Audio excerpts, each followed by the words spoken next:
একটা ঘরকে কেন্দ্র করে এতগুলো ঘরের উৎপত্তি। ওই ঘরটার নাম হচ্ছে কাবা।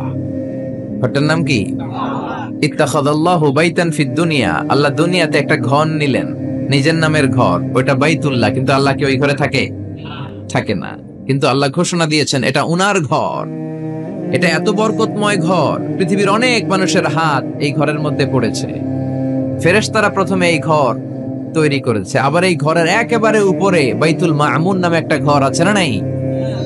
আমরা কাবার চারদিকে তাওয়াফ করি, ফেরেশতারা তাওয়াফ করে বাইতুল মামুরের চারপাশে। 70,000 করে ফেরেশতা ঢুকে ইবাদত করে বের হয়ে যায়। Up to the day of judgment, কিয়ামত পর্যন্ত আর কেউ আরেকবার ওই বাইতুল মামুরে ঢোকার সুযোগ পায় না। কোন সুবহানাল্লাহ। তার ঠিক বরাবর নিচে আমাদের কাবা। প্রথমে এই কাবাকে তৈরি করলো ফেরেশতারা, তারপর তৈরি করলো সাইয়েদনা আদম, ওনার হাত লাগলো। সাইয়েদনা নূহ আলাইহিস সালামের সময় এমন প্লাবন হলো, বন্যা, ফ্লাড, ড্রাস্টিক্যালি ফ্লাড, সব ভেঙে চুরে শেষ, কাবাও শেষ। নূহ আলাইহিস সালাম নেমে আবার বানালেন। এরপর বানালেন ইব্রাহিম আলাইহিস সালাম। পড়েন সুবহানাল্লাহ। আল্লাহ একটা ফ্রেম দিলেন, ইব্রাহিম এতটুকু উঁচু করবা আমার ঘরটাতে, এতটুকু প্রশস্ত করবা, এতটুকু লম্বা করবা। কিন্তু উনি তো এত লম্বা না, এত লম্বা করবে কেমনে? নাগাল পায় না। বানানোর পরে দাঁড়িয়ে আছে, আর উপরের দিকে উঠতে পারে না। আল্লাহ বললেন, don't worry about it, I am sending a beautiful stone from paradise. আমি জান্নাত থেকে একটা স্পেশাল পাথর পাঠিয়ে দিচ্ছি ইব্রাহিম, ওইটার উপরে দাঁড়াও। উপরে উঠতে মন চাইলে উঠে যাবে, নিচে নামতে মন চাইলে নেমে যাবে। মাকাম ইব্রাহিম, জান্নাত থেকে আসা ওই পাথর কাবা ঘরের পাশে আজও আছে না নাই? উনি দাঁড়ালেন, উপরে ওঠা দরকার উঠে যেত অটোমেটিক, নিচে নামা দরকার নেমে যেত। উনিও কাবাঘর বানালেন, ওনার কলিজার টুকরা ইসমাইলও বানালো। কি বাপ আর কি বেটা!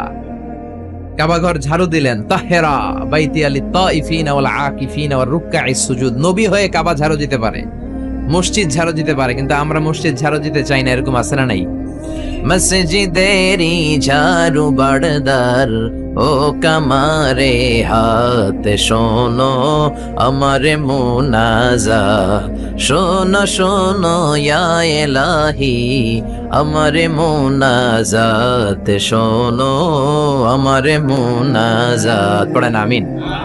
এজন্য মসজিদের জন্য দরদ থাকার দরকার আছে না নাই?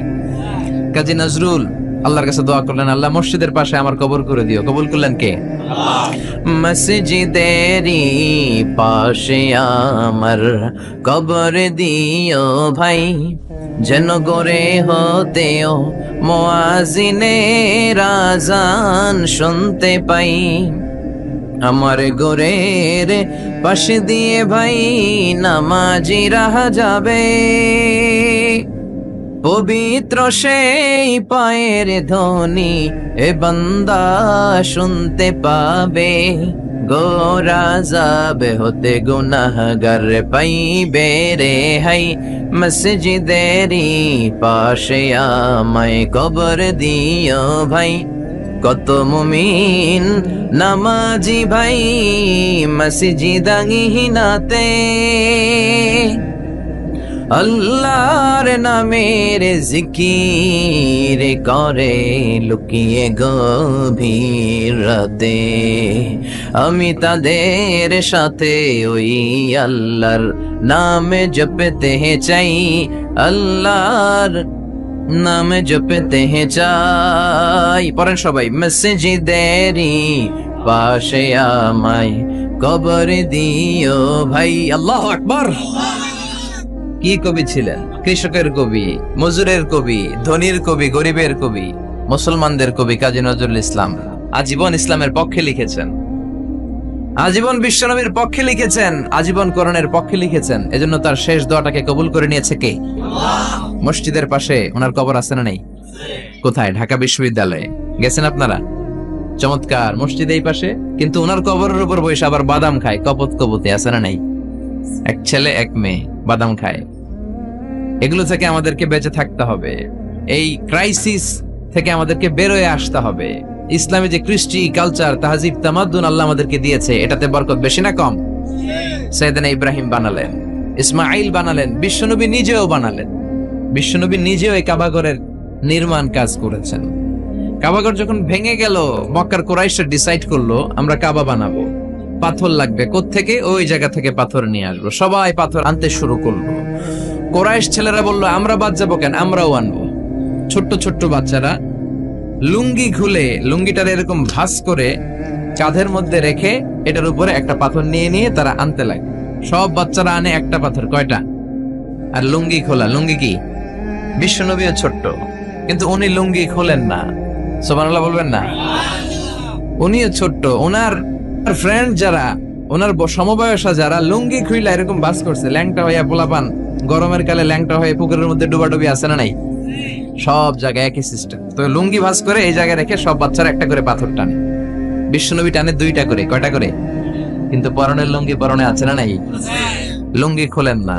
এটা তো সাধারণ মানুষ না, এটা অসাধারণ মানুষ। এটা যেন তেন মানব নয়, এটা মহামানব। ঠিক না? আপনি ব্রিটিশ মিউজিয়ামে ঢুকবেন, সাদা পাথরের ফলকে লেখা, as a father, as a teacher, as a lawgiver, as a lawmaker, as a reformer of the society, as a commander, as a messenger, Muhammad is the superman of the world. সুবহানাল্লাহ বলেন। বুক ফুলে যায় আমাদের, কলিজা ঠান্ডা হয়ে যায়। ঠিক কিনা? বিশ্বনবী দুইটা করে পাথর টানে, ওনার বয়সের বন্ধুরা টানে একটা। বিশ্বনবীর চাচা আবু তালেব বলল, মুহাম্মদ তুমি ছোট্ট মানুষ, তোমার বয়সের ছেলেরা পাথর টানে একটা, তুমি টানো দুইটা। আর সবাই লুঙ্গি খুলে ফেলেছে যাতে কাদের মধ্যে ব্যথা না পায়, চোট না পায়। তুমি যেহেতু দুইটা করে পাথর টানো, তুমিও তোমার লুঙ্গি খোলো। খোলো, লুঙ্গি খুলে রাখো। ছোট্ট মানুষ, কি হয়েছে, খোলো না একটু। এরকম মুরব্বীরা অনেকে বলে, কি বলে না? বাংলাদেশে এরকম আছে, মুরব্বীরা বলে, আরে লুঙ্গি খুল বেটা, সমস্যা নাই, ছোট্ট মানুষ না। এগুলো করবেন না। যত ছোট্ট বাচ্চা হোক, ওর একটা প্রেস্টিজ আছে না নাই? ওর একটা সম্মান আছে না নাই? এখন থেকে যদি এই অসম্মানগুলো শিখান, ইচ্ছা মতো ঘুষ খাবে, ঘুষ খাইয়া কোপায় ফেলবে সব। শরম থাকবে না, লজ্জা থাকবে না, টেবিলের উপর দিয়েও নিবে, নিচ দিয়েও নিবে। এরকম বেয়াদব আছে না নাই? ছোটবেলা থেকে আদব ঢুকিয়ে দেন, ছোটবেলা থেকে সম্ভ্রম বোধ ঢুকিয়ে দেন, ছোটবেলা থেকে প্রেস্টিজ ঢুকিয়ে দেন, আল্লাহর ওলি হয়ে যাবে। ঠিক কি না? ছোটবেলা থেকে মেয়েগুলোর মাথায় পর্দা নামিয়ে দেন, বুকের মধ্যে ওড়না দিয়ে দেন, ওদের ওড়না সরাবেন না।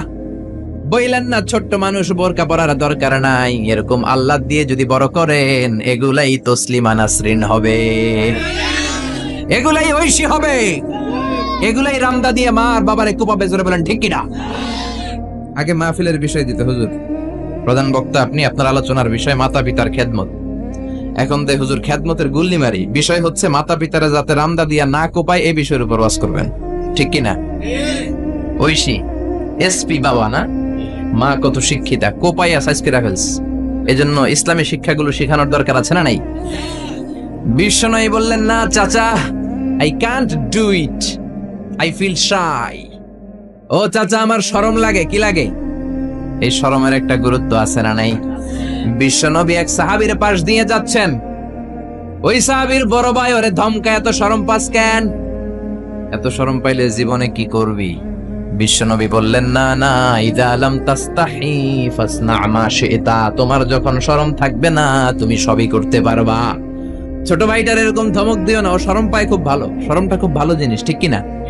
এখন শরম নাই, লাজ নাই, লজ্জা নাই, ভালোবাসা নাই, বিয়ে করেও মানুষ আনন্দ পায় না। ঠিক কিনা? মেয়েদের সাথে সব সময় ঘুরে তো তোর বউরে নিয়ে তুই আনন্দ পাবি কেমনে? আমাদের দেহে একটা ইলেকট্রিক্যাল ভাইব্রেশন আছে। ডিফারেন্ট সেক্স, ডিফারেন্ট লিঙ্গের সাথে যখন কেউ মিলবে, একটা মেয়ের পাশে বসবে একটা ছেলে, তার মধ্যে এমনি ভাইব্রেশন শুরু হবে। ঠিক কিনা? কিন্তু বিয়ের আগে ভাইব্রেশন গুলো শেষ। কম্বাইন্ড শিক্ষা ব্যবস্থা, এইদিকে বয়ফ্রেন্ড, এইদিকে গার্লফ্রেন্ড একসাথে বসে, বিয়ের আগে লাজ শরম সব শেষ হয়ে যায়। এজন্য বিয়ের পরে তাদের দাম্পত্য জীবনে কোনো আরাম নাই, সুখ নাই। আপনার সুখ তো আল্লাহ শুরু করেছে বিয়ে দিয়ে। বাসর রাতে বউয়ের ঘোমটা যখন আপনি তুলবেন, লজ্জায় তার চেহারাটা যখন লাল হয়ে যাবে, তখনই তো আপনার সুখ আল্লাহ ঢালতে শুরু করবে। চিল্লায় বলেন ঠিক কিনা? এখন বউয়েরও শরম নাই, জামাইয়েরও শরম নাই, কারণ এই ক্লাস আগেই পার করে আসছে। ঠিক কিনা? এই ছেলে মেয়েদের সাথে ওঠা বসা, মেলা মেশা, ফ্রি মিক্সিং, এগুলো তো আগেই শেষ, আগেই শেষ। এখন বলে আমার জিএফ আসছে, জিএফ, আমার বিএফ আসছে, বিএফ। এগুলো কি? জিএফ কি রে? ওই যে কয় গার্লফ্রেন্ড, সব জানে। বয়ফ্রেন্ড, ফেসবুকে আমি দেখলাম লেখছে ক্রাশ খাইছে, ক্রাশ। কি রে, এটা কই পাওয়া যায়? হুজুর এটা ওইটা না, আহা, কপাল পোড়ায় জাতি, শরম নাই, লজ্জা নাই। লাজ লজ্জা খুব ভালো জিনিস আমার ভাইয়েরা। কোন এলাকা দেখি?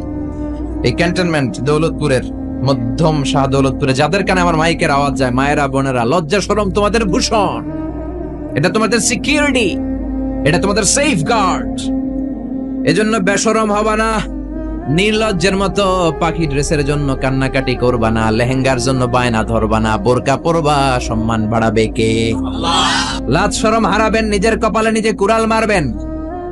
এই জন্য দাম্পত্য জীবনে সুখী না। আমাদের কাছে এসে বলে, হুজুর আমার বউরে আমার ভালো লাগে না। তো ভালো লাগবো কেন? তুই তো আরো 10 ক্লাস পার করে আসছিস, এমন কোন আকাম কুকাম নাই, তুই করস নাই। তো তোর বউরে তোর চোখে রাজরানী লাগবে কেন? তোর বউরে তো তোর কাছে কর্মচারীর মতো মনে হবে, ঠিক কি না? এজন্য লাজ শরম শিখাবেন। বাচ্চারে কোনোদিন প্যান্ট খুলতে বলবেন না মানুষের সামনে। বিশ্বনবী বললেন, চাচা আমি খুলবো না। কি বললেন? চাচা আই ফিল শাই, লজ্জা লাগে, আমি খুলবো না। আবু তালেব ছাড়ার পাত্র না। না রে ভাতিজা, ছোট্ট মানুষ, তুই বুঝোস না, তোর কষ্ট হয়। বিশ্বনবী কয় কষ্ট হয়, তারপরেও খুলবো। এত লাজুক ছিলেন এই লোকটা। কুমারী নারীর চেয়েও বিশ্বনবী বেশি লাজুক ছিলেন। সুবহানাল্লাহ। এই জন্য নারীরা বিশ্বনবীর কাছে প্রশ্ন করতে আসতো না, লজ্জায়। বিশ্বনবীও লজ্জা পায়, নারীরাও লজ্জা পায়। প্রশ্ন হবে, উত্তর হবে। এই জন্য আল্লাহ বললেন, নবী সাহাবারা আপনার কাছে আসে, প্রশ্ন করে, দৈনন্দিন জীবনের জীবন ঘনিষ্ঠ বিষয়গুলো জেনে যায়, নারীরা আসতে পারে না। এই জন্য আমি আপনার বিবির সংখ্যা বাড়িয়ে দিলাম, সব নারীরা আপনার বিবির কাছ থেকে মাসালা জেনে নিবে। অনেকে বলে বিশ্বনবী নারীর দেহ ভোগ করার জন্য 13টা বিয়ে করছে। কপাল পোড়া, কপাল পোড়া। আমার নবীর ইতিহাসই জানে না। বিশ্বনবীর প্রথম বিয়েটা ছিল 25 বছরের বয়সে। কত বছর? ওনার বয়স ছিল 25। বিয়ে করেছেন সাইয়েদাতুনা খাদিজাকে, ওনার বয়স ছিল 40। তখন বিশ্বনবী তাগড়া যুবক, 25 বছর বয়স। কেমন যুবক? যিনি মক্কার সবচেয়ে বড় কুস্তিগিরকে ডান হাতে তুলে মাটির মধ্যে 3টা আছাড় মেরেছেন। বিশ্বনবী বলতেন, আমার হাতে 40 জন জান্নাতি লোকের শক্তি দিয়েছে কে? ওই শক্তিশালী পুরুষরা। বয়স যখন তার 25, রক্ত গরম তাগড়া যুবক, বিয়ে করলেন 40 বছরের এক মহিলা। বিশ্বনবীর সব বিয়ে ছিল বিধবাদেরকে আশ্রয় দেওয়ার জন্য। একটা মাত্র বিয়ে ছাড়া, সেটাও আকাশের উপর থেকে বিয়ে পড়িয়েছে কে? জান্নাতি রেশমের কাপড়ের মধ্যে আয়েশার চেহারা এনে জিব্রাইল বললেন, মেয়েটারে কেমন লাগে? নবী বললেন, ভালো লাগে। তার 1 সপ্তাহ পরে আবার ছবি এনে বললেন, ও নবী, আবু বকরের মেয়ে, আল্লাহ সরাসরি বিয়ের প্রস্তাব পাঠিয়েছেন। বিশ্বনবী বললেন, জিব্রাইল তুমি যদি বিয়ের ঘটক হও, আল্লাহ যদি হয় কাজী, আমি মুহাম্মদ রাজি। হয়ে গেল বিয়ে। বিশ্বনবী 50 বছরের আগ পর্যন্ত সেকেন্ড ম্যারেজ করে নাই। সুবহানাল্লাহ কইতে মন চায় না মিয়া? কপাল পোড়া। এরা বলে নারী লোভী মুহাম্মদ 13টা বিয়ে করেছে। নাস্তিকেরা বলে, পড়েন নাউযুবিল্লাহ। 4টা কারণে বিশ্বনবীর এতগুলো বিয়ে হয়েছে। জোরে বলেন কয়টা? একটা হচ্ছে এডুকেশনাল কজ, একটা হচ্ছে লিগ্যাল কজ, একটা হচ্ছে সোশ্যাল কজ, আর একটা হচ্ছে পলিটিক্যাল কজ। এডুকেশনাল কজ যেটা প্রথমে বললাম, নবীর কাছ থেকে শিখতে আসতো পুরুষেরা, নারীরা শিখতে পারে না, মাসালা জানতে পারে না। আল্লাহ বললেন, বেশি করে বিয়ে করো, মাসালাগুলো তোমার বিবিদের কাছে জানাও, হায়েজ নেফাজের মাসালা, বিয়ে করলে স্বামী স্ত্রীর দাম্পত্য জীবনের মাসালা। ও নবী, তুমিও বলতে লজ্জা পাও, নারীরা শুনতে লজ্জা পায়, তোমার বিবিদের কাছ থেকে এসে এসে শিখে যাবে রে নবী। 1 number cause educational. 2 number legal. অনেকে ছেলে দত্তক রাখে, পালক পুত্র। খবরদার, পালক পুত্র কোনদিন আপনার আপন পুত্র হতে পারে। যায়েদ বিন হারিসাকে বিশ্বনবী ছেলের মতো রাখলেন। সবাই বলতে আরম্ভ করলো, যায়েদ বিন মুহাম্মদ, মুহাম্মদের ছেলে যায়েদ। আসলে কি মুহাম্মদ সাল্লাল্লাহু আলাইহি ওয়াসাল্লামের ছেলে? না, হারেসার ছেলে। এইটা বোঝানোর জন্য যায়েদ বিন হারেসা যখন জাইনাব বিন জাহাশকে তালাক দিলেন, বিশ্বনবী বললেন, তুমি তোমার পালক পুত্রের বউকে এখন বিয়ে করবা। সুবহানাল্লাহ। Legal cause to inform the society the legal rule of Islam. ইসলামের রুলিং শিখানোর জন্য পালক পুত্রের বউ তালাক পাওয়ার পরে বাবা বিয়ে করতে পারে। সুবহানাল্লাহ কোন? আর জোরে কোন? 2টা গেল। 3 নাম্বার সোশ্যাল কারণে আমার নবী ছিলেন সামাজিক। সামাজিকতার বন্ধনকে শক্ত করার জন্য কিছু বিয়ে করলেন। কেমন? বিশ্বনবীর রাইট হ্যান্ড, ডান হাত ছিল আবু বকর। আল্লাহ বললেন, তোমার যেহেতু ডান হাত, বিয়েটা করলে তো আরো শক্ত হবে ডান হাত, ঠিক কিনা? আবু বকরের মেয়ের সাথে বিয়ে। বিশ্বনবীর লেফট হ্যান্ড, বা হাত ছিল ওমর। ওমরের এক বউ হাফসারে বিয়ে করলেন, এও তালাক খাওয়া। ডান হাত বাম হাত, এই যে সোশ্যাল কারণে বিশ্বনবী বিয়ে করলেন। চার খলিফার প্রথম দুইজন বিশ্বনবীর শ্বশুর, পরের দুজন বিশ্বনবীর জামাই। সুবহানাল্লাহ, বাড়িতে যেয়ে বললেন আল্লাহু আকবার। আবু বকর সাইয়েদনা ওমর বিশ্বনবীর শ্বশুর, আর ওসমানকে দিলেন 2 মেয়ে, আলীরে দিলেন 1 মেয়ে। আল্লাহু আকবার। এই সোশ্যাল কারণে বিশ্বনবীর বিয়ের সংখ্যা বেড়েছে। সর্বশেষ হচ্ছে পলিটিক্যাল, রাজনৈতিক কারণে। কি রাজনৈতিক কারণ? বনুল মুস্তালাকে বিশ্বনবী যুদ্ধ করলেন। যুদ্ধ করার পর বনুল মুস্তালাকের লিডারের নাম ছিল হারিস বিন মেরার। হারিস বিন মেরারের একটা মেয়ে ছিল, তার নাম ছিল জুয়াইরিয়া বিনতুল হারিস। বিশ্বনবীর 11টা বউ, 2টা ছিল দাসী। প্রথম বউ হচ্ছে খাদিজা বিনতে খুয়াইলিদ, এরপর আয়েশা বিনতে আবি বকর, হাফসা বিনতে ওমর, জাইনাব নামে 2 বউ, জাইনাব বিনতে জাহাশ, জাইনাব বিনতে খুজাইমা, মাইমুনা বিনতুল হারিস, জুয়াইরিয়া বিনতুল হারিস, সাউদা বিনতে জামাআ, সাফিয়া বিনতে হুয়াই ইবনে আখতাব, উম্মে হাবিবা, রামলা বিনতে আবি সুফিয়ান, উম্মে সালামা বিনতে আবি উমাইয়া। এই 11 জন বউ। সুবহানাল্লাহ পড়েন। দাসী ছিল 2 জন, একজন রাইহানা, পুরো নাম রাইহানা বিনতে যায়েদ আন-নাদারিয়া, আরেকজন ছিল মারিয়া। মিশরের সম্রাট মুকাউকেস বিশ্বনবীরে হাদিয়া দিয়েছে মারিয়া বিনতে শামউন আল-কিবতিয়া। এই 13 জন। বিশ্বনবী বনিল মুস্তালাকে যুদ্ধ করলেন, বিজয় লাভ করলেন। বিশ্বনবী ভাবলেন বনিল মুস্তালাকের লিডারের মেয়েটারে যদি বিয়ে করি, আমার শত্রুর বংশ হয়ে যাবে আমার শ্বশুর বাড়ি, ঠিক কিনা? বুদ্ধি করে বিয়ে করলেন। বিয়ে করার পরে পুরো বনুল মুস্তালাকের লোকেরা ভাবে, হায় হায়, আমাদের লিডারের মেয়ে বিয়ে করছে, এখন তো আমরা বেয়াই সম্পর্ক, ঠিক কিনা? আর কিলাকিলির দরকার নাই, আর তলোয়ার নিয়ে মারামারির দরকার নাই, তলোয়ার ফালা, সবাই একসাথে জড়ো হয়ে অ্যাসেম্বলি কর। মুহাম্মদ রে ডাক। বিশ্বনবী আসলেন। এবার সবাই বলল, মুহাম্মদ আমাদেরকে পড়িয়ে দাও লা ইলাহা ইল্লাল্লাহু মুহাম্মাদুর রাসূলুল্লাহ। দেহ ভোগের জন্য মুহাম্মদ একটা বিয়েও করে নাই, বলেন ঠিক কিনা? এডুকেশনাল কারণ, লিগ্যাল কারণ, সোশ্যাল কারণ, পলিটিক্যাল কারণ। আবার ইহুদির এক মেয়েকে বিয়ে করলেন বিশ্বনবী, সাফিয়া। খায়বারের যুদ্ধের পরে, ওই বিয়ের পরেও শত শত ইহুদি কালিমা পড়ে মুসলমান হয়েছে। বিশ্বনবী বললেন, না চাচা, আমার লুঙ্গি খোলার দরকার না, আমি এমনিই পারি। মনে আছে? ভুলে গেছেন? মনে আছে তো? ও চাচা, আমি এমনিই পারি, আমি 2টা করে পাথর টানবো, সমস্যা নাই, লুঙ্গি খুলবো না। আবু তালেব ছাড়ার পাত্র নয়। আবু তালেব বলে, ভাতিজা তুমি লুঙ্গি খোলো। বিশ্বনবী তো লুঙ্গি খোলে না। এটা তো সাধারণ নবী না, এটা অসাধারণ নবী, ঠিক কিনা? 5 বছর হালিমার বাড়িতে ছিলেন। হালিমা দুধ খাওয়ালো। হালিমা বলল, মুহাম্মদ রে দুধ খাওয়াতে নিলাম, কিন্তু আজীব তামাশা, আমার ডান স্তনের দুধটা খায়, বাম স্তনের দুধ তো খাওয়াতে পারি না, বাম স্তনের দুধটা মুখে ঢোকাতে পারি না। 5টা বছর ছিল, 2 বছর দুধ খাইলো, একদিনের জন্য আমার বাম স্তন টাচ করে নাই। কারণ হালিমার আরো কয়েকটা ছেলে মেয়ে ছিল। উনাইসা নামে এক মেয়ে ছিল, শাইমা নামে আরেক মেয়ে, আব্দুল্লাহ নামে এক ছেলে। এরাও দুধের বাচ্চা ছিল। বিশ্বনবী যদি একাই 2 স্তনের দুধ সাবার করে ফেলেন, তাহলে দুধ ভাই বোনরা খাবে কি? 2 বছর বাচ্চা মুহাম্মদ ইনসাফ প্রতিষ্ঠা করেছেন, কোন ঠিক কিনা? আবার হালিমা বলে, এই ছেলেটারে আমি 5 বছর রাখলাম, এই 5 বছরে কোনদিন কুরাইশি মুহাম্মদ রে কান্না করতে দেখি নাই। শুধু একটা সময় কান্না করত। এই ছেলেটা ক্ষুধার অভাবে কাঁদে নাই, ব্যথা পেলে কোনদিন মুহাম্মদ কাঁদে নাই, শুধু লজ্জাস্থানের জায়গা থেকে কাপড়টা একটু সরে গেলে শিশু মুহাম্মদ কেঁদে উঠত। বিশ্বনবী বললেন, চাচা আমি লুঙ্গি খুলবো না, আমি 2টা নিতে পারবো। আবু তালেব বলল, সমস্যা নাই, খোলো। বিশ্বনবী কয়, না খুলবো না। আবু তালেব বিশ্বনবীর লুঙ্গির গোছায় ধরে টান দিলেন। টান দিতে দেরি হয়ে যায়, বিশ্বনবীর বেহুশ হতে দেরি হয় না। বেহুশ হয়ে পড়ে গেলেন, লুঙ্গি আর খোলা হয় নাই। বিশ্বনবীর লজ্জাস্থান পৃথিবীর কেউ দেখে নাই, চিল্লায় পড়েন আল্লাহু আকবার। এজন্য লজ্জাশীলতা শিখাবেন। লজ্জাশীলতা সব নারীদের ভূষণ। দৌলতপুর বাইতুন নূর জামে মসজিদ, এই বাইতুন নূর ধরে ধরে এত কথা চলে আসছে, ঠিক কিনা? বাইতুন নূর এসেছে কাবা ঘর থেকে। এই কাবা ঘর ইব্রাহিম আলাইহিস সালাম বানালেন। বানানোর শেষ, আল্লাহ বলেন, ইব্রাহিম আজান দাও। কি দাও? জোরে বলেন, কি দাও? আজান দেননি আপনারা? নাকি খালি মুয়াজ্জিন দেয়? আপনিও দিবেন। আজান দিলে মর্যাদা বাড়ায় কে? আতওয়ালুল আ'নাক ইয়াউমাল কিয়ামা, দুনিয়ার বুকে যারা আযান দিবে কিয়ামতের দিন তাদের গলাগুলো সবার চাইতে জিরাফের মতো উঁচু হয়ে থাকবে।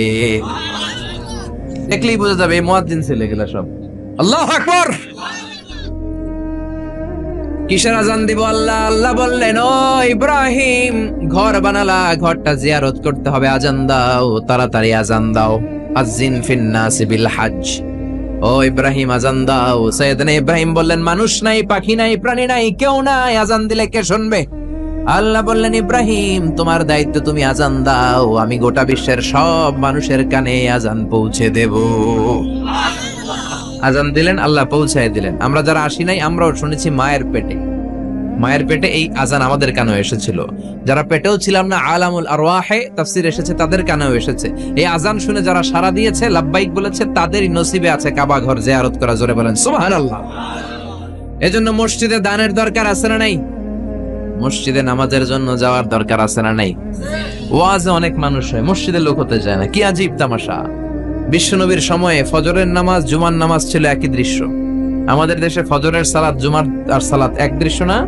মাশাআল্লাহ, এক দৃশ্য। ফজরের সময় লোকই নাই, আর জুমার সময় ঠেলাঠেলি আছে না নাই? সারা বছর নামাজে যায় না, জুমার সময় এক ফার্স্ট কাতারের মুসল্লি আছে না নাই? দুইটা এক হইতে হবে। হ্যাঁ, ফজরের সালাতে যে দৃশ্য, জুমার সালাতে একই দৃশ্য। তাইলে কালিমার পতাকা উড়াই দিবে কে? স্লোগান দিয়ে উড়াইতে পারবেন না, মাহফিল আইসা উড়াইতে পারবেন না। মসজিদ মুখী হইতে হবে। মসজিদে যাবেন।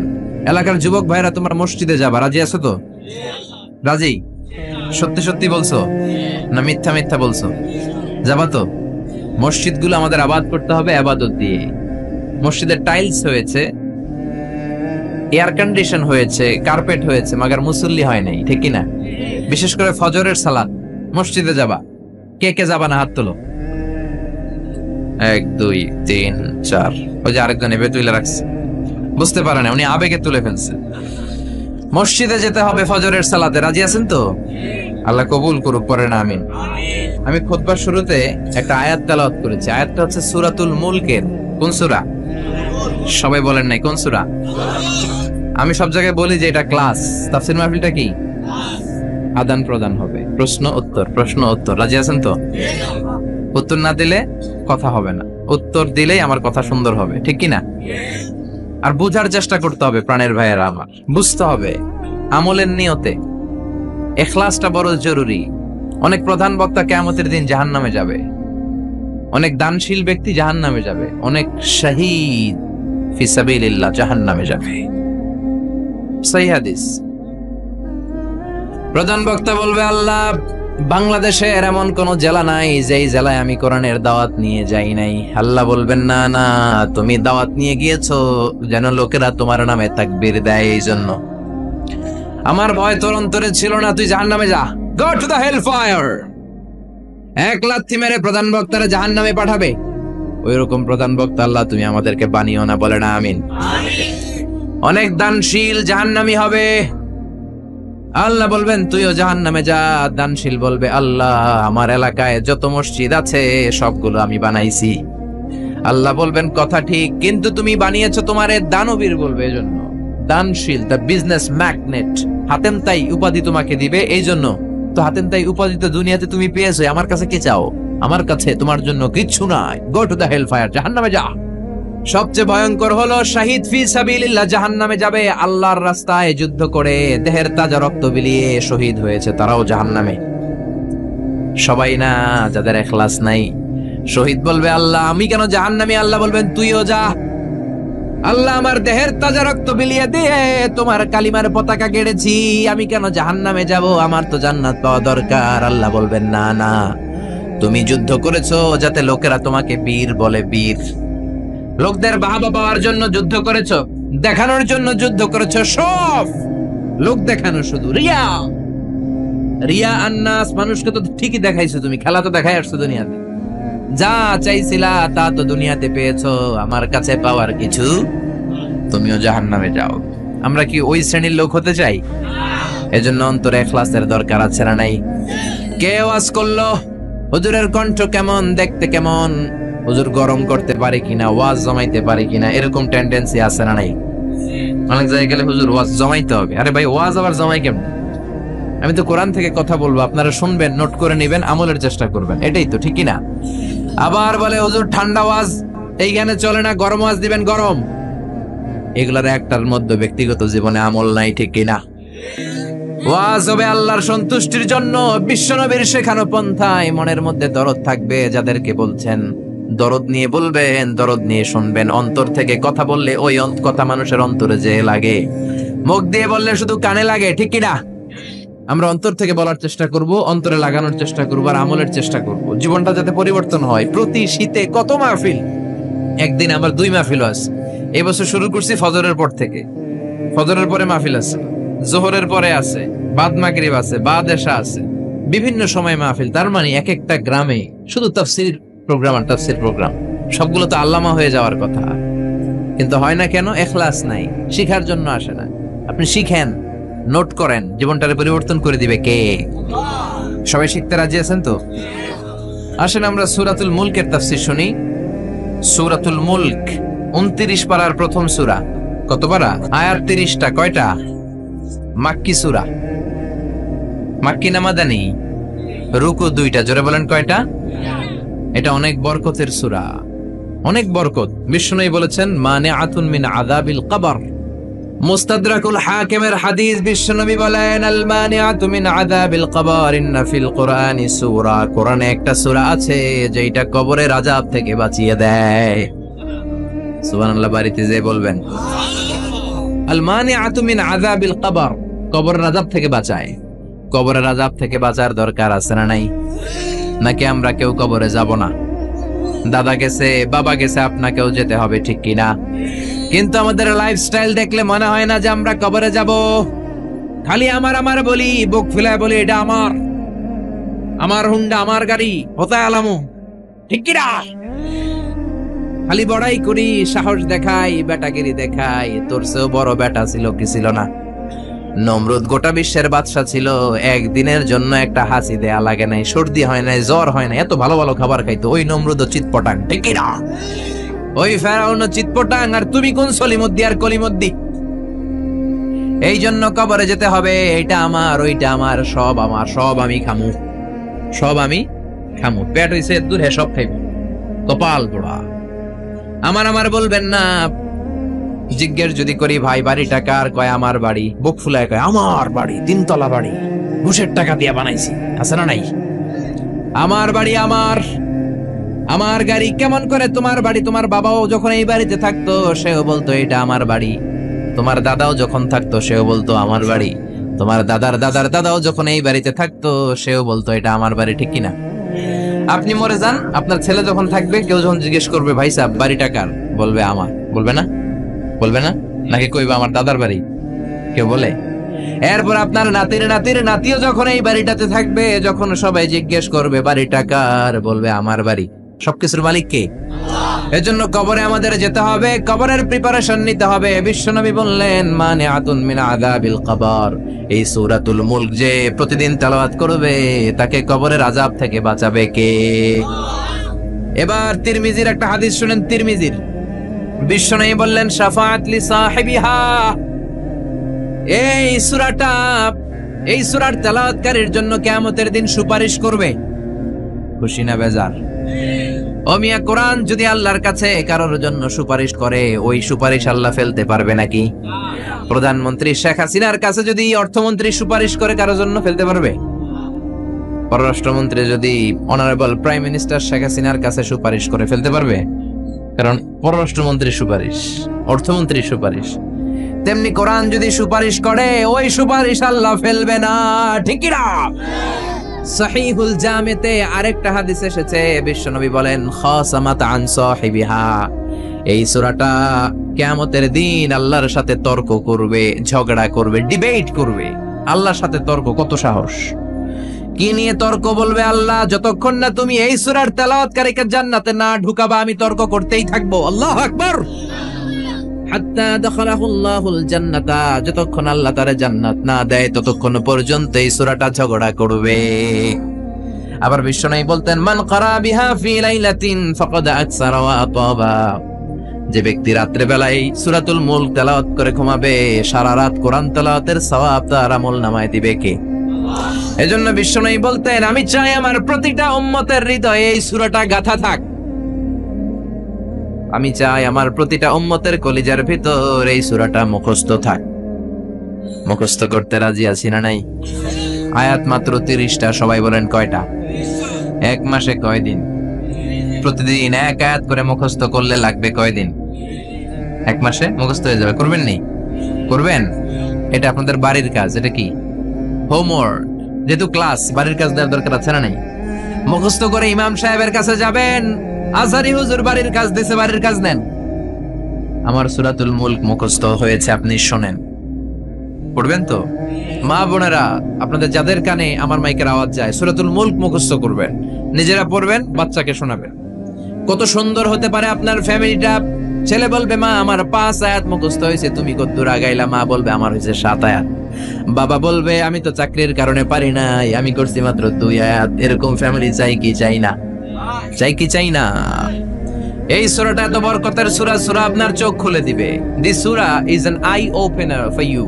আপনার চোখ খুলে দিবে, আপনার ঘুমন্ত বিবেককে জাগিয়ে তুলবে, আপনার চিন্তার জগতে আলোড়ন সৃষ্টি করবে। একদল কপাল পোড়া আছে, এগুলো হচ্ছে নাস্তিক। আমরা আল্লাহরে বিশ্বাস করি, আমরা আস্তিক। যারা বিশ্বাস করে না তারা কি? এরা কয় আমরা আল্লাহরে বিশ্বাস করি না, আমরা অনেক জ্ঞানী। এরা বলে আমরা আল্লাহরে মানি না, কারণ আনসিন ইজ নাথিং। যেটা দেখি না ওটা বিশ্বাস করি না, বলে না? কপাল পোড়া, মিথ্যাবাদী। অনেক কিছু দেখে না কিন্তু বিশ্বাস করে। Do you see the air in the atmosphere? ভূমণ্ডলে যে বাতাস, বাতাস আপনি দেখেন? জোরে বলেন। So why do you believe on that? তাহলে বিশ্বাস করস কেন? Do you see the bad headache someone feel? একজন বলতেছে, হুজুর মাথাটা ছিড়ে যায়, ফু দিয়ে দোয়া পড়ে দেন, মাথার ব্যথায় মরে যায়। ওই বেটার যে মাথায় ব্যথা দেখা যায়, কিন্তু মাথায় ব্যথায় বিশ্বাস করি কি করি না? আমরা অনেক কিছু দেখি না কিন্তু বিশ্বাস করি, ঠিক কিনা? আল্লাহরে তুই দেখবি কেমনে? তুই তো নিজেরই দেখোস নাই।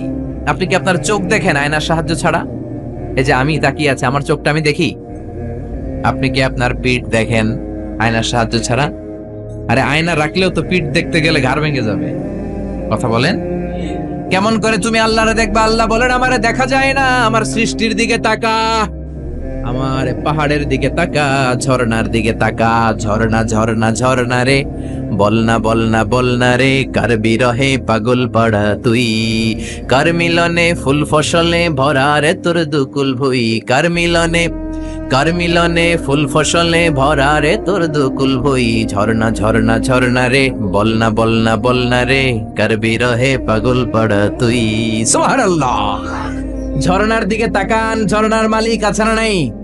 সাগরের দিকে তাকান, বুঝতে পারবেন আল্লাহ আছে না নাই? আকাশের দিকে তাকান, আকাশের মালিক রে খুঁজে পাবেন। এজন্য আল্লাহ বললেন, গোলাম আমার সৃষ্টির দিকে তাকা, আমার সৃষ্টি নৈপুণ্যের দিকে নজর করে দেখ, আমি আছি। If someone sees something very carefully, he must find his God. He must find someone is controlling everything. অবশ্যই সে পাবে যে একজন সব নিয়ন্ত্রণ করে। কুফানগরীতে এরকম একজন নাস্তিক ছিল, কয় আমি আল্লাহরে মানি না। কেন মানো না? কয় আল্লাহরে দেখা যায় না, কেউ আমারে বিশ্বাস করাতে পারবে না স্রষ্টার অস্তিত্ব। লোকেরা বললো একজন পারবে।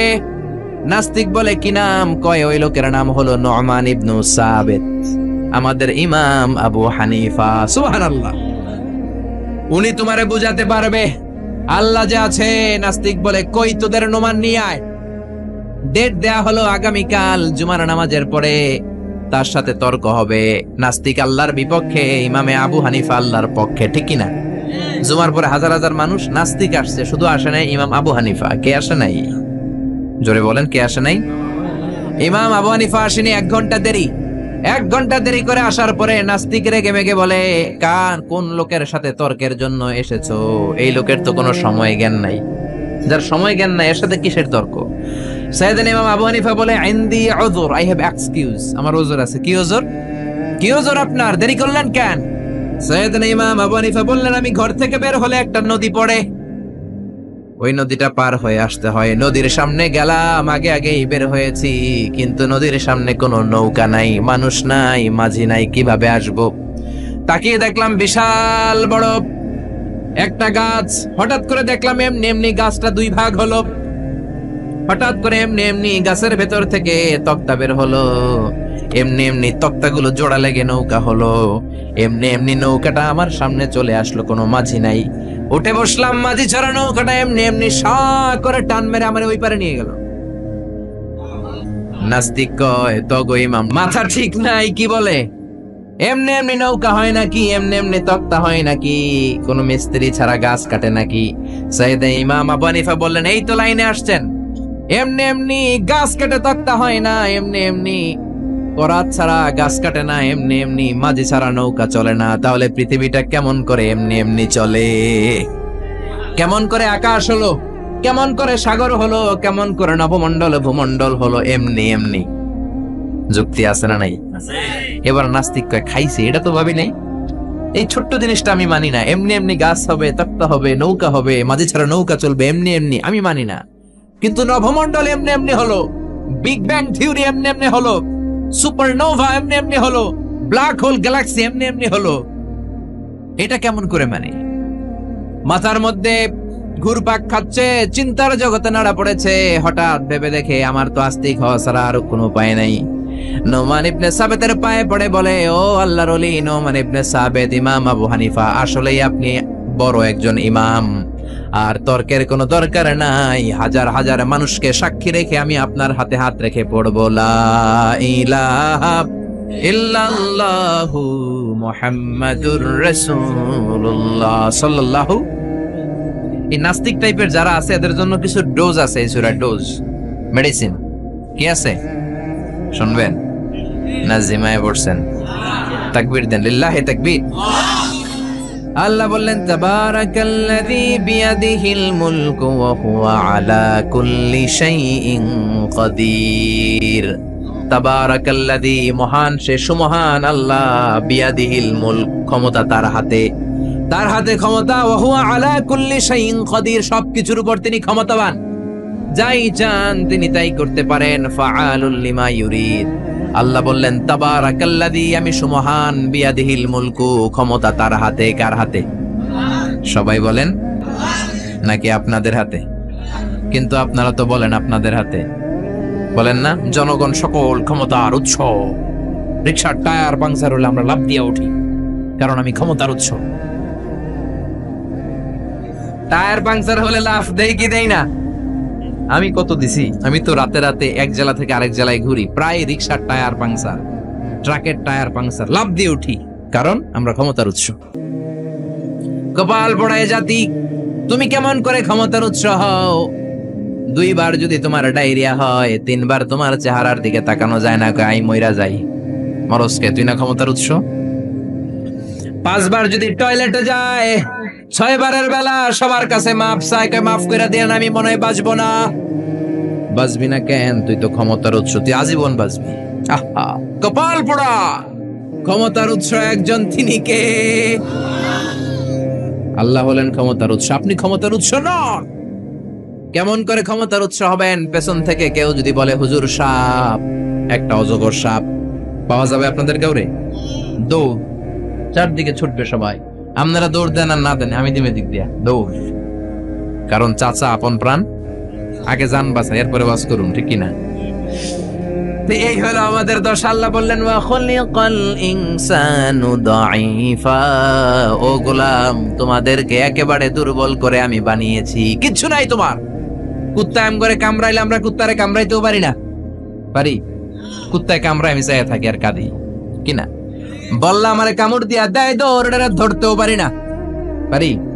খালি কাঁদি আর কাঁদি। সবারে আল্লাহ নিজেকে সেভ করার জন্য অনেক কিছু দিলেন, আমগো কিচ্ছু নাই। আমরা দুর্বলের ঘরের দুর্বল। আল্লাহ বললেন, দুর্বলের ঘরের দুর্বল হয়ে কেমন করে সাহস করিস যে তোরা ক্ষমতার উৎস? কশিন কালেও তোমরা ক্ষমতার উৎস হতে পারো না। ক্ষমতার উৎস কে? এজন্য আল্লাহ বললেন, তাবারাকাল্লাযী বিয়াদিহিল মুলকু ওয়া হুয়া আলা কুল্লি শাইইন কাদির। সুমহান সেই সত্তা, সব ক্ষমতা তার হাতে। কার হাতে? নাকি আপনাদের হাতে? ক্ষমতার মালিক হলেন আল্লাহ। আমাদের ক্ষমতা নকল ক্ষমতা, আসল ক্ষমতা কার? আমাদের কোনো ক্ষমতা নাই, আমাদের ক্ষণস্থায়ী চিরস্থায়ী ক্ষমতার মালিক কে? যখন ভূমিকম্প হয় দেখবেন কিরকম দৌড় দেয়। দৌড় দেয় কারণ হচ্ছে তোমার কোনো ক্ষমতা নাই, তুমি দুর্বল, দুর্বলের ঘরের দুর্বল তুমি। রাত 3টার দিকে যখন ভূমিকম্প হয় লোকজন বাড়ি থইয়া দেয় দৌড়, সব ভাড়াটিয়া গুলো দেয় দৌড়, শুধু বাড়িওয়ালারা মনে হয় দৌড় দেয় না, নাকি বাড়িওয়ালারাও দেয়? বিল্ডিং এর মায়া আর থাকে না, ভাড়াটিয়াও দৌড়, বাড়িওয়ালাও দৌড়, প্রধান শিক্ষক দৌড়, কারণ বাঁচতে হবে তো, বাঁচার জন্য দেয় দৌড়। অসহায় আমরা, কোনো ক্ষমতা আমার হাতে নাই, ক্ষমতা কার হাতে? 2004 সালে বরিশালে গেলাম বাসে করে, ফিরে আসছি লঞ্চে করে। সদরঘাটে পৌঁছতে আর 1-1.5 ঘন্টা বাকি। শুরু হলো তুফান, লঞ্চ ডুবে যাবে। সাগরের মধ্যে লঞ্চ ডুবে যাবে, লঞ্চের ভেতরে চিৎকার। ওই দিন লঞ্চের শুধু মুসলমানেরা আল্লাহরে ডাকে নাই, হিন্দুগুলাও জিকির করছে। কা সারেং বলল জানলা খুলে দেন, পর্দা নামায় দেন, বাতাস পাসিং হইলে হয়তো লঞ্চ বেঁচে যাবে। ওই দিন চিনলাম আল্লাহ কারে কয়, আল্লাহ কেসকো কাতে। আল্লাহর জিকির করতে করতে চাপা ফুলাই ফেলাইছি আমি। সবার মুখে চিৎকার, বাঁচাও। আমি কইলাম কে বাঁচাইব? কে হুজুর আমনে। দাঁড়িয়ে দেখছো তো, হুজুর আমনে বাঁচাইবেন। আমি কইলাম তাইলে আমারে বাঁচাইব কে? কয় আল্লাহ। আসলে বিপদে বললে বাঁচাতে পারে একজন, তিনি কে? এগুলো বাস্তব কথা। ডোনাল্ড ট্রাম্প সবচেয়ে বড় ক্ষমতাশালী ব্যক্তি, ঠিক কিনা? সব ক্ষমতা তো ওর হাতে, তাই না? ডোনাল্ড ট্রাম্প তো ক্ষমতার উৎস হওয়া উচিত। ও কি ক্ষমতার উৎস? আপনারা দেখেছেন কিনা জানি না, ইউটিউবে একটা ভিডিও দেখা যায়, সে বক্তব্য দিচ্ছে একটা অডিয়েন্সের সামনে। হঠাৎ বিউ গলে একজন লোক বাঁশি বাজাইছে ওরে ভয় দেখানোর জন্য, বক করে আওয়াজ করছে, লাফ দিয়ে উঠছে একটা। ওর স্পেশাল সিকিউরিটি ফোর্স চার দিকে এমনি ধরছে, স্যার আমরা আছি। তারপরে সে শান্ত হইছে। যারা ভিডিওটা দেখেছেন তারা বুঝবেন কত অসহায় তারা, ঠিক কিনা? যত বড় ক্ষমতার অধিকারী হন, আল্লাহ বললেন তোদের ক্ষমতা ক্ষণস্থায়ী ক্ষমতা, চিরস্থায়ী ক্ষমতার মালিক হলাম আমি আল্লাহ। তাবারাকাল্লাযী বিয়াদিহিল মুলকু ওয়া হুয়া আলা কুল্লি শাইইন কাদির। সুমহান সেই সত্তা যার হাতে ক্ষমতা, ক্ষমতা কার হাতে? খেয়াল করে বুঝেন, এই পৃথিবীতে অনেক দেশের মানুষ, অনেক দেশে প্রধানমন্ত্রী প্রেসিডেন্ট ক্ষমতায় 5 বছরের জন্য বসে কি বসে না? অনেক দেশে 10 বছরের জন্য বসে কি বসে না? আমার আল্লাহ তো 10 বছরের জন্য বসছে নাকি? 15 বছর, 20 বছর, 100 বছর, কত বছর? চির ক্ষমতার মালিক তিনি না? আল্লাহ ভালো জানেন, আমরাও জানি। আল্লাহ বলে দিছে হুয়াল আউয়াল ওয়াল আখির ওয়াল যাহির ওয়াল বাতিন ওয়া হুয়া বিকুল্লি শাইইন আলিম। তিনি প্রথম, তিনি শেষ, তিনি প্রকাশ্য, তিনি গোপন। আল্লাহ বলেন আমি অনাদিকাল থেকে ক্ষমতার চেয়ারে বসা, অনন্তকাল পর্যন্ত থাকবো, ঠিক কি না? তোমাদের মতো 5 বছরের 10 বছরের টার্মে আমি ক্ষমতায় বসি নাই। আমি আল্লাহর ক্ষমতা চিরকালের ক্ষমতা, ঠিক কিনা? চিরকাল ক্ষমতার চেয়ারে বসা। আবার এই পৃথিবীতে অনেকে ক্ষমতায় আসলে ডেমোক্রেটিক সিস্টেমে আসে, ভোটে জিতে। আল্লাহ তো ভোটে জিতে আসছে, তাই না? আবার এই পৃথিবীতে অনেক দেশে স্বৈরাচারী পদ্ধতিতে ক্ষমতার চেয়ারে অনেকে বসে কি বসে না? আল্লাহ কি স্বৈরাচারী পদ্ধতিতে বসছে নাকি? আবার অনেক দেশে মোনার্কি সিস্টেম, মানে রাজার পোলা রাজা, আল্লাহর বাবা রাজা ছিল তাই আল্লাহ রাজা। হ্যাঁ, আল্লাহ এভাবে রাজা? আল্লাহ বললেন না, কুল হুয়াল্লাহু আহাদ আল্লাহুস সামাদ লাম ইয়ালিদ ওয়া লাম ইউলাদ। আমি জন্ম কাউরে দেই নাই, কারো থেকে জন্ম নেই নাই, আজীবন আমি ক্ষমতার চেয়ারে বসা, ঠিক কি না? আবার পৃথিবীতে দেখা যায় ভালো একটা আন্দোলন করলে ক্ষমতা থেকে নামানো যায় কি যায় না? আমি মিশরে ছিলাম, প্রেসিডেন্ট ছিল জামাল আব্দুল নাসের অনেক আগে। আমি যখন ছিলাম প্রেসিডেন্টের নাম ছিল হোসনি মুবারক। বিশাল একটা আন্দোলন হলো, ক্ষমতা থেকে নেমে গেল। তার মানে চরম আন্দোলন করে অনেককে ক্ষমতার চেয়ার থেকে নামানো যায়, ঠিক কিনা? অথবা গণ অভ্যুত্থান করে নামানো যায়। আমরা সবাই মিলে একটা আন্দোলন করেই তো আল্লাহর নামায় দিতে পারবো, তাই না? পারবো। আমরা সবাই যদি আন্দোলন করি, আমাদের সাথে যদি যোগ দেয় জিনের দলেরা, জিন ফেরেশতারাও যদি কয় আমরাও আছি আপনাকে দলে, আল্লাহরে আর আমরা ক্ষমতায় দেখতে চাই না, ওনারা তো নামানো যাবে, যাবে? সবাই মিলেও ওনারা নামানো যাবে? আল্লাহ বলেন আন্নাকুম গায়রু মুজিজিল্লাহ। ও গোলাম, গোলামের ঘরের গোলাম, তোরা আমার গোলাম, আমরা কি? আরো জোরে বলেন, বিশ্বনবী নিজের পরিচয় দিতেন, আল্লাহ আমরা আপনার গোলাম, গোলামের ঘরের গোলাম, বান্দির ঘরের গোলাম। নিজের সবসময় গোলাম বলবেন। কার গোলাম? আল্লাহ বললেন, ও গোলামের দল, গোলামের বাচ্চা, আন্নাকুম গায়রু মুজিজিল্লাহ, খবরদার সবাই মিলে তোরা আন্দোলন করলে আমার এক শিকি ক্ষমতাও তোরা কমাতে পারবি। এজন্য আল্লাহ বললেন, তাবারাকাল্লাযী বিয়াদিহিল মুলকু ওয়া হুয়া আলা কুল্লি শাইইন কাদির। সমহান সেই সত্তা যার হাতে সব ক্ষমতা, তিনি সব পারেন।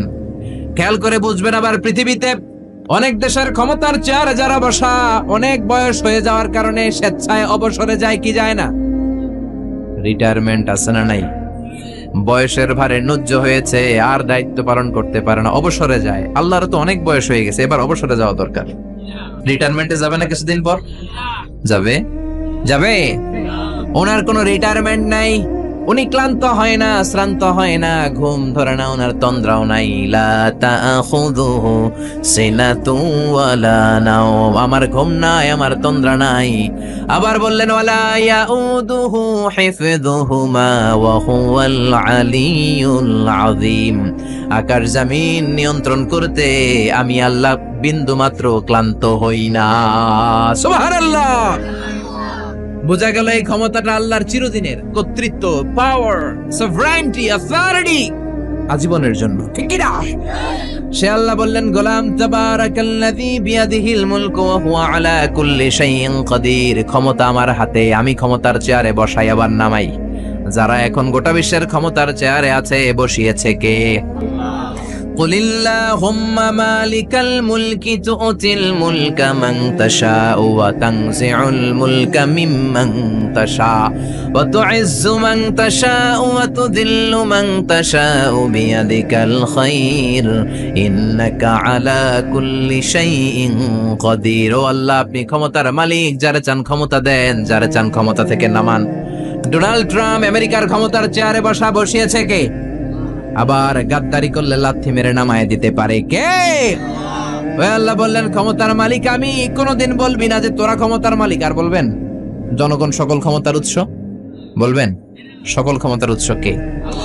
আমরা বললাম আল্লাহ, বুঝলাম আপনি ক্ষমতার মালিক। আর কিসের মালিক আমাদেরকে জানান। আল্লাহ বললেন, আল্লাযী খালাকাল মাউতা ওয়াল হায়াতা লিয়াবলুয়াকুম আইয়ুকুম আহসানু আমালা ওয়া হুয়াল আজিজুল গফুর। আমি এমন আল্লাহ, আমি জীবনের মালিক, মরণেরও মালিক।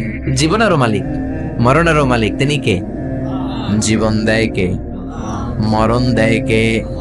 রব্বি আল্লাযী ইউহয়ী ওয়া ইউমীত। আমার আল্লাহ এমন আল্লাহ, তিনি জীবন দেন, তিনি মরণ দেন। আবার জীবন মরণের মাঝখানে তিনি একটা জিনিস রেখেছেন, যেটার নাম হলো রূহ। নাম কি? সবাই বলেন। রূহ দেখছেন তো না আপনারা? কে কে দেখেছেন? দাদা যখন মরে গেছিল দেখছেন কোন দিক দিয়ে বের হয় রূহটা? দাদি যখন মরছে কোন দিক দিয়ে বের হয় দেখছেন? আব্বা যখন মরছে কোন দিক দিয়ে বের হলো দেখেছেন নাকি? দেখা যায় না। জীবন মরণের মাঝখানে আল্লাহ রূহ দিলেন। এই রূহ আছে। মিজানুর রহমান আজহারী হাত নাড়ায়, কোরআন তেলাওয়াত করে, হাসে, কাঁদে। আপনাদের ভেতর রূহ আছে, আপনারাও হাসেন, নড়েন, চড়েন। রূহটা যখন বের হয়ে যাবে, লাশ হয়ে আমরা পড়ে যাব। ঠিক কি না? রূহ যতদিন থাকে ততদিন দেহটা জিন্দা। রূহ যখন শূন্যে উড়াল দেয়, দেহটা তখন হয় মুর্দা। ঠিক কি না? আল্লাহ বললেন, দুইটার মাঝখানে আমি রূহ রাখলাম। মক্কার কুরাইশরা জিজ্ঞেস করল, আব্দুল্লাহর বেটা মুহাম্মদ, রূহ কারে বলে? তুমি দাবি করেছো তুমি নাকি নবী। তুমি যদি নবী হও, রূহ কারে বলে বলো। বিশ্বনবী বলেন না, আকাশের দিকে তাকান, কারণ আমার নবী নিচ থেকে কিছু বলতেন না। গ্রিন সিগন্যালের অপেক্ষায় আছেন, উপর থেকে যদি ওহী আসে বিশ্বনবী উত্তর দিবেন। আল্লাহ বললেন, কুলির রূহু মিন আমরি রাব্বি ওয়া মা উতিতুম মিনাল ইলমি ইল্লা কালিলা। ও নবী, আপনি বলে দেন রূহটা আমার আদেশ। রূহটা কার আদেশ? কথা বলেন, রূহটা কার আদেশ? আল্লাহর আদেশে ঢুকে আল্লাহর আদেশে বের হয়। আল্লাহ ছাড়া এই ব্যাপারে কেউ জানে না। ঠিক কি না? আল্লাহ বললেন, ওমা উতিতুম মিনাল ইলমি ইল্লা কালিলা। তোমাদের জ্ঞান একেবারে কম। কলিল, কলিল মানে অল্প। সবাই বলেন, কলিল মানে কি? অল্প তোমাদের জ্ঞান। এই কলিলের ব্যাখ্যা কি? সাইয়েদনা মুসা আলাইহিস সালাম সাইয়েদনা খিজির আলাইহিস সালামের সাথে সাগরের মধ্যে ভ্রমণ করে, নৌকা দিয়ে নৌকার মধ্যে এসে বসেছে চড়ুই পাখি। চড়ুই পাখি ঠোঁট দিয়ে সাগর থেকে পানি খায়, পানি খাওয়ার কারণে ঠোঁটের মধ্যে পানি লেগে যায়। খিজির আলাইহিস সালাম বললেন, ও মুসা, পানি খাওয়ার কারণে চড়ুই পাখির ঠোঁটের মধ্যে যতটুকু পানি লেগেছে, এই পানিটা গোটা বিশ্বের সব মানুষের জ্ঞান, আর সাগরের সব পানি জলরাশিগুলো হলো আমার আল্লাহর জ্ঞান। কালিল, অল্প জ্ঞান। আল্লাহ বললেন, খবরদার রুহুর পিছনে দৌড়াবি না, রুহুর পিছনে ছুটবি না, ছুটে কোনো লাভ নাই। রুহু কোন দিক দিয়ে ঢুকে কোন দিক দিয়ে বের হয় কেউ জানে না, একজন ছাড়া, তিনি কে? আপনি আজীবন রুহুর পিছনে দৌড়াইয়াও রুহু বের করতে পারবেন, কারণ রুহু ঢুকে কার অর্ডারে, বের হয় কার অর্ডারে। ইউনাইটেড স্টেটস অফ আমেরিকার এক মেডিকেল টিমের প্রধান বলল, আমি রুহু বের করে ছাড়ম। কি বের করে ছাড়ম? জোরে বলেন। আমি রুহু বের করে ছাড়বো, এটার মাধ্যমে আমি নোবেল প্রাইজ পাবো। I will be the Nobel laureate. রুহু বের করার মাধ্যমে আমি নোবেল প্রাইজ পাবো। সবাই কয়, কেমনে পাবেন? সে বলল, চল আমার সাথে মুমূর্ষু রোগী নিয়ে আয় কয়েকটা, আইসিইউর মধ্যে ভর্তি। আইসিইউ পর্যন্ত ইন্টেনসিভ কেয়ার ইউনিটে থাকে, এরকম মাস্ক পরা, অক্সিজেন নেয়, ছাড়ে কৃত্রিম ভাবে। নিয়ে আয় কয়েকটা, গ্লাস ফিটিং করা, রুমের ভিতরে ঢুকানো হলো। বলল, চেক হিজ বিপি, ওর বিপি মাপ। বিপি মানে ব্লাড প্রেশার। মাইপা দেখে বিপি আছে, যে ধাক্কা মারে না, ধপ ধপ ধপ। যতদিন বেঁচে আছি ধাক্কাটা আছে না নাই, এই দমটা আছে না নাই? দমটা চলে গেলে আপনি বাঁচবেন, কি হইবেন? ঠুস হবেন, ঠিক কি না? বিপি মাপ, বিপি চেক করে দেখে লোকটা বেঁচে আছে। ব্লাড প্রেশার ধাক্কা দেয়। চেক হিজ ওয়েট, ওজন মাপ। এবার ওজন মেপে দেখে ওজন হলো 80 কেজি। জোরে বলেন, কয় কেজি? 80 কেজি। এবার বলে, মুমূর্ষু রোগীটার মুখ থেকে অক্সিজেনের চেম্বার খুলে নে, মাস্ক খুলে নে। ডাক্তাররা বলল, অক্সিজেন খুলে নিলে তো মারা যাবে। মেডিকেল টিমের প্রধান বলে, মারা যাক, সমস্যা নাই, খুলে ফেল। মাস্ক খুলে ফেললো, অক্সিজেন নাই। লোকটার ছটফটানি বেড়ে গেল। ছটফট ছটফট করতে করতে লোকটা বিদায় নিল, মরে গেছে। এবার ডাক্তার বলে, বের কর, চেক হিজ বিপি, বিপি মাপ। পালস মাপ, দেখে পালস নাই। মরে গেলে পালস থাকে, বিপি থাকে না, কিন্তু ওজন থাকে কি থাকে না? ওজন থাকে। কয়বার ওজন মাপ। মরার আগে লোকটার ওজন ছিল কয় কেজি? জোরে বলেন। এবার ওজন মাপ, ওজন স্কেলের মধ্যে শোয়ানোর পরে ওজন দেখা যাচ্ছে মরার আগে ছিল 80 কেজি, মরার পর এখন হয়ে গেছে 78 কেজি। কমছে কয় কেজি? কয় পাইছি। সবাই কয়, কি পাইছেন? কয়, রুহু পাইছি। কয়, কই পাইছেন? কয়, মরার আগে ছিল 80 কেজি, মরার পর 78 কেজি, 2 কেজি নাই। যেটা উড়াল দিছে ওইটাই 2 কেজি। এইটাই রুহু আমি পাইছি। কিন্তু বিজ্ঞানের নিয়ম হচ্ছে, যে কোনো একটা এক্সপেরিমেন্ট থেকে আপনি ফাইনাল জাজমেন্ট দিতে পারবেন না, আপনাকে আরো নমুনা সংগ্রহ করতে হবে। আরো মুমূর্ষু রোগী আনা হলো ইন্টেনসিভ কেয়ার ইউনিট থেকে, গ্লাস ফিটিং করা রুমের ভেতরে ঢুকানো হলো। চেক দা বিপি, বিপি মাপ, ব্লাড প্রেশার, ওকে। ওয়েট, ওজন কত? এটার, এই লোকের ওজন 70 কেজি। সবাই বলবেন, কয় কেজি? এবার ওই লোকটার মাস্ক খুলে ফেলা হলো, অক্সিজেন মাস্ক। এই লোকটাও ছটফট ছটফট করে, ছটফটানি দিয়ে এই লোকটাও মরে যায়। এবার বলে, বিপি মাপ। মরা লোকের বিপি আছে নাই, কিন্তু ওজন আছে না নাই? ওজন স্কেলে শোয়ানো হলো। এই লোকটার মরার আগে ওজন ছিল কয় কেজি? এবার ওজন দিয়ে দেখে লোকটার ওজন হয়ে গেছে মরার পরে 71 কেজি। এবার যাবি কই? 1 কেজি মিলাবি কি দিয়া? মরার আগে বলছে, আগেরটার ক্ষেত্রে বলছে 2 কেজি কম, আগে ছিল 80, এখন 78। যেটা উড়াল দিছে ওইটাই রুহু, এবার বাড়ছে 1 কেজি। কই যাবে? আল্লাহ বলেন, কিয়ামত পর্যন্ত বিপি মাপতে পারবি, ওজন মাপতে পারবি, অনেক খেলা দেখাতে পারবি, মাগার রুহু খুঁজে পাবি না। ঠিক না? কারণ আমা উতিতুম মিনাল ইলমি ইল্লা কালিলা, তোমাদের জ্ঞান আমি যতটুকু দিয়েছি একেবারেই কম। মরে গেলে এক একজনের এক এক অবস্থা হয়। কারোর শরীর জমাট বেঁধে যায়, ওজন বেড়ে যায়, কারোটা ফেসফেসে হয়ে যায়, গ্যাস বের হয়ে যায়, পাতলা হয়ে যায়। ওজন কম বেশি দিয়ে রুহু ধরা যাবে। এজন্য আল্লাহ বললেন, আল্লাযী খালাকাল মাউতা ওয়াল হায়াতা লিয়াবলুয়াকুম আইয়ুকুম আহসানু আমালা ওয়া হুয়াল আজিজুল গফুর। আমি জীবন বানালাম, মরণ বানালাম। আমরা বললাম, আল্লাহ, জীবন মরণের এই খেলায় নেমে আপনার কি লাভ বলেন তো? আমরা জীবন পাবো, মরণ পাবো, আপনার কি লাভ? তাই না? আল্লাহ বললেন, লাভ হলো লিয়াবলুয়াকুম আইয়ুকুম আহসানু আমালা। আমি দেখতে চাই তোমরা কেমন করে ভালো আমল করো, কে কে ভালো আমল করো। তোমাদেরকে পরীক্ষা করতে চাই। পুরো দুনিয়াটাই পরীক্ষা, ঠিক কিনা? আমরা এখন আছি পরীক্ষার হলে। আমরা কোথায়? জোরে বলেন আমরা কোথায়? যারা ধনী আল্লাহ তারে ধন দিয়ে পরীক্ষা করে সে শুকরগুজার হয় কিনা, যারা গরিব তাদেরকে আল্লাহ দরিদ্র বানিয়ে পরীক্ষা করে আল্লাহর শুকর করে কিনা, যে ছেলে হলো আল্লাহ ছেলে বানিয়ে পরীক্ষা করে, যে মেয়ে হলো তারে মেয়ে বানিয়ে পরীক্ষা করে কে? আমরা বললাম আল্লাহ, বুঝলাম আপনি ক্ষমতার মালিক, জীবন মরণের মালিক, আর কি করেন আপনি বলেন? আল্লাহ বললেন আল্লাযী খালাকা সাবআ সামাওয়াতিন তিবাকা মা তারা ফি খালকির রহমানি মিন তাফাউত। আল্লাহ বললেন আকাশের দিকে তাকিয়ে দেখ, পুরো আকাশটারে 7টা স্তরে বিন্যস্ত করেছে কে? আকাশ কয়টা বলেন তো, সবাই বলেন। আপনাদের ঘুমে ধরেছে? আরো কয়েক মিনিট শুনবেন? হ্যাঁ, তাহলে তাকবীর বলেন, পড়েন লিল্লাহি তাকবীর। আকাশ কয়টা? আর জোরে কয়টা? একটার চেয়ে আরেকটা বড়। আমরা যেটা দেখি মহাশূন্য, এটা আকাশ না, এটার উপরে আকাশ। এটা প্রথম আকাশের মহাশূন্য, তারপর প্রথম আকাশ, তারপরে দ্বিতীয় আকাশের মহাশূন্য, দ্বিতীয় আকাশ, একটার চেয়ে আরেকটা বড়। বিশ্ব নেই বললেন তোমার হাতের আংটি যদি মরুভূমিতে ফেলে দাও, মরুভূমির তুলনায় তোমার আংটি যত ছোট, আল্লাহর দ্বিতীয় আকাশের তুলনায় আল্লাহর প্রথম আকাশটা ঠিক তত ছোট। ওইটার চেয়ে 3 নাম্বারটা বড়, 4 নাম্বারটা আরো বড়, অনেক বড়। আল্লাহ বলেন ওয়ালাকাদ যায়্যানাস সামাআদ দুনিয়া বিমাসাবিহা ওয়া জাআলনাহা রুজুমান লিশ-শায়াতিন। তোমাদের প্রথম আকাশটার মহাশূন্যটাকে আমি তারা দিয়ে সুশোভিত করেছি। তারা আছে না নাই? রাতের বেলা তারার মেলা দেখতে সুন্দর লাগে কি লাগে না? এই ছোট্ট ছোট্ট এরকম দেখা যায় না? তারাগুলো তো সাইজে এতটুকু না, এতটুকু কয়, এতটুকু আসলে কি এতটুকু? এই যে আকাশ দিয়ে বিমান যায় এতটুকু দেখা যায়, এইভাবে ধরা যায়, মনে হয় আমি নিজেই ধরতে পারবো। আসলে কি ধরতে পারবো? ভিতরে আছে 300 লোক, ঠিক কিনা? দূরে থাকার কারণে ছোট দেখা যায়। এই তারাগুলো এত এত দূরে, এই জন্য ছোট লাগে, আসলে ছোট না। এই সূর্য 9 কোটি 30 লক্ষ মাইল দূরে, এই জন্য একটা রুটির মতো মনে হয়। কত দূরে? 9 কোটি 30 লক্ষ মাইল। চিন্তা করতে পারেন, পৃথিবীর চেয়ে 13 লক্ষ গুণ বড়।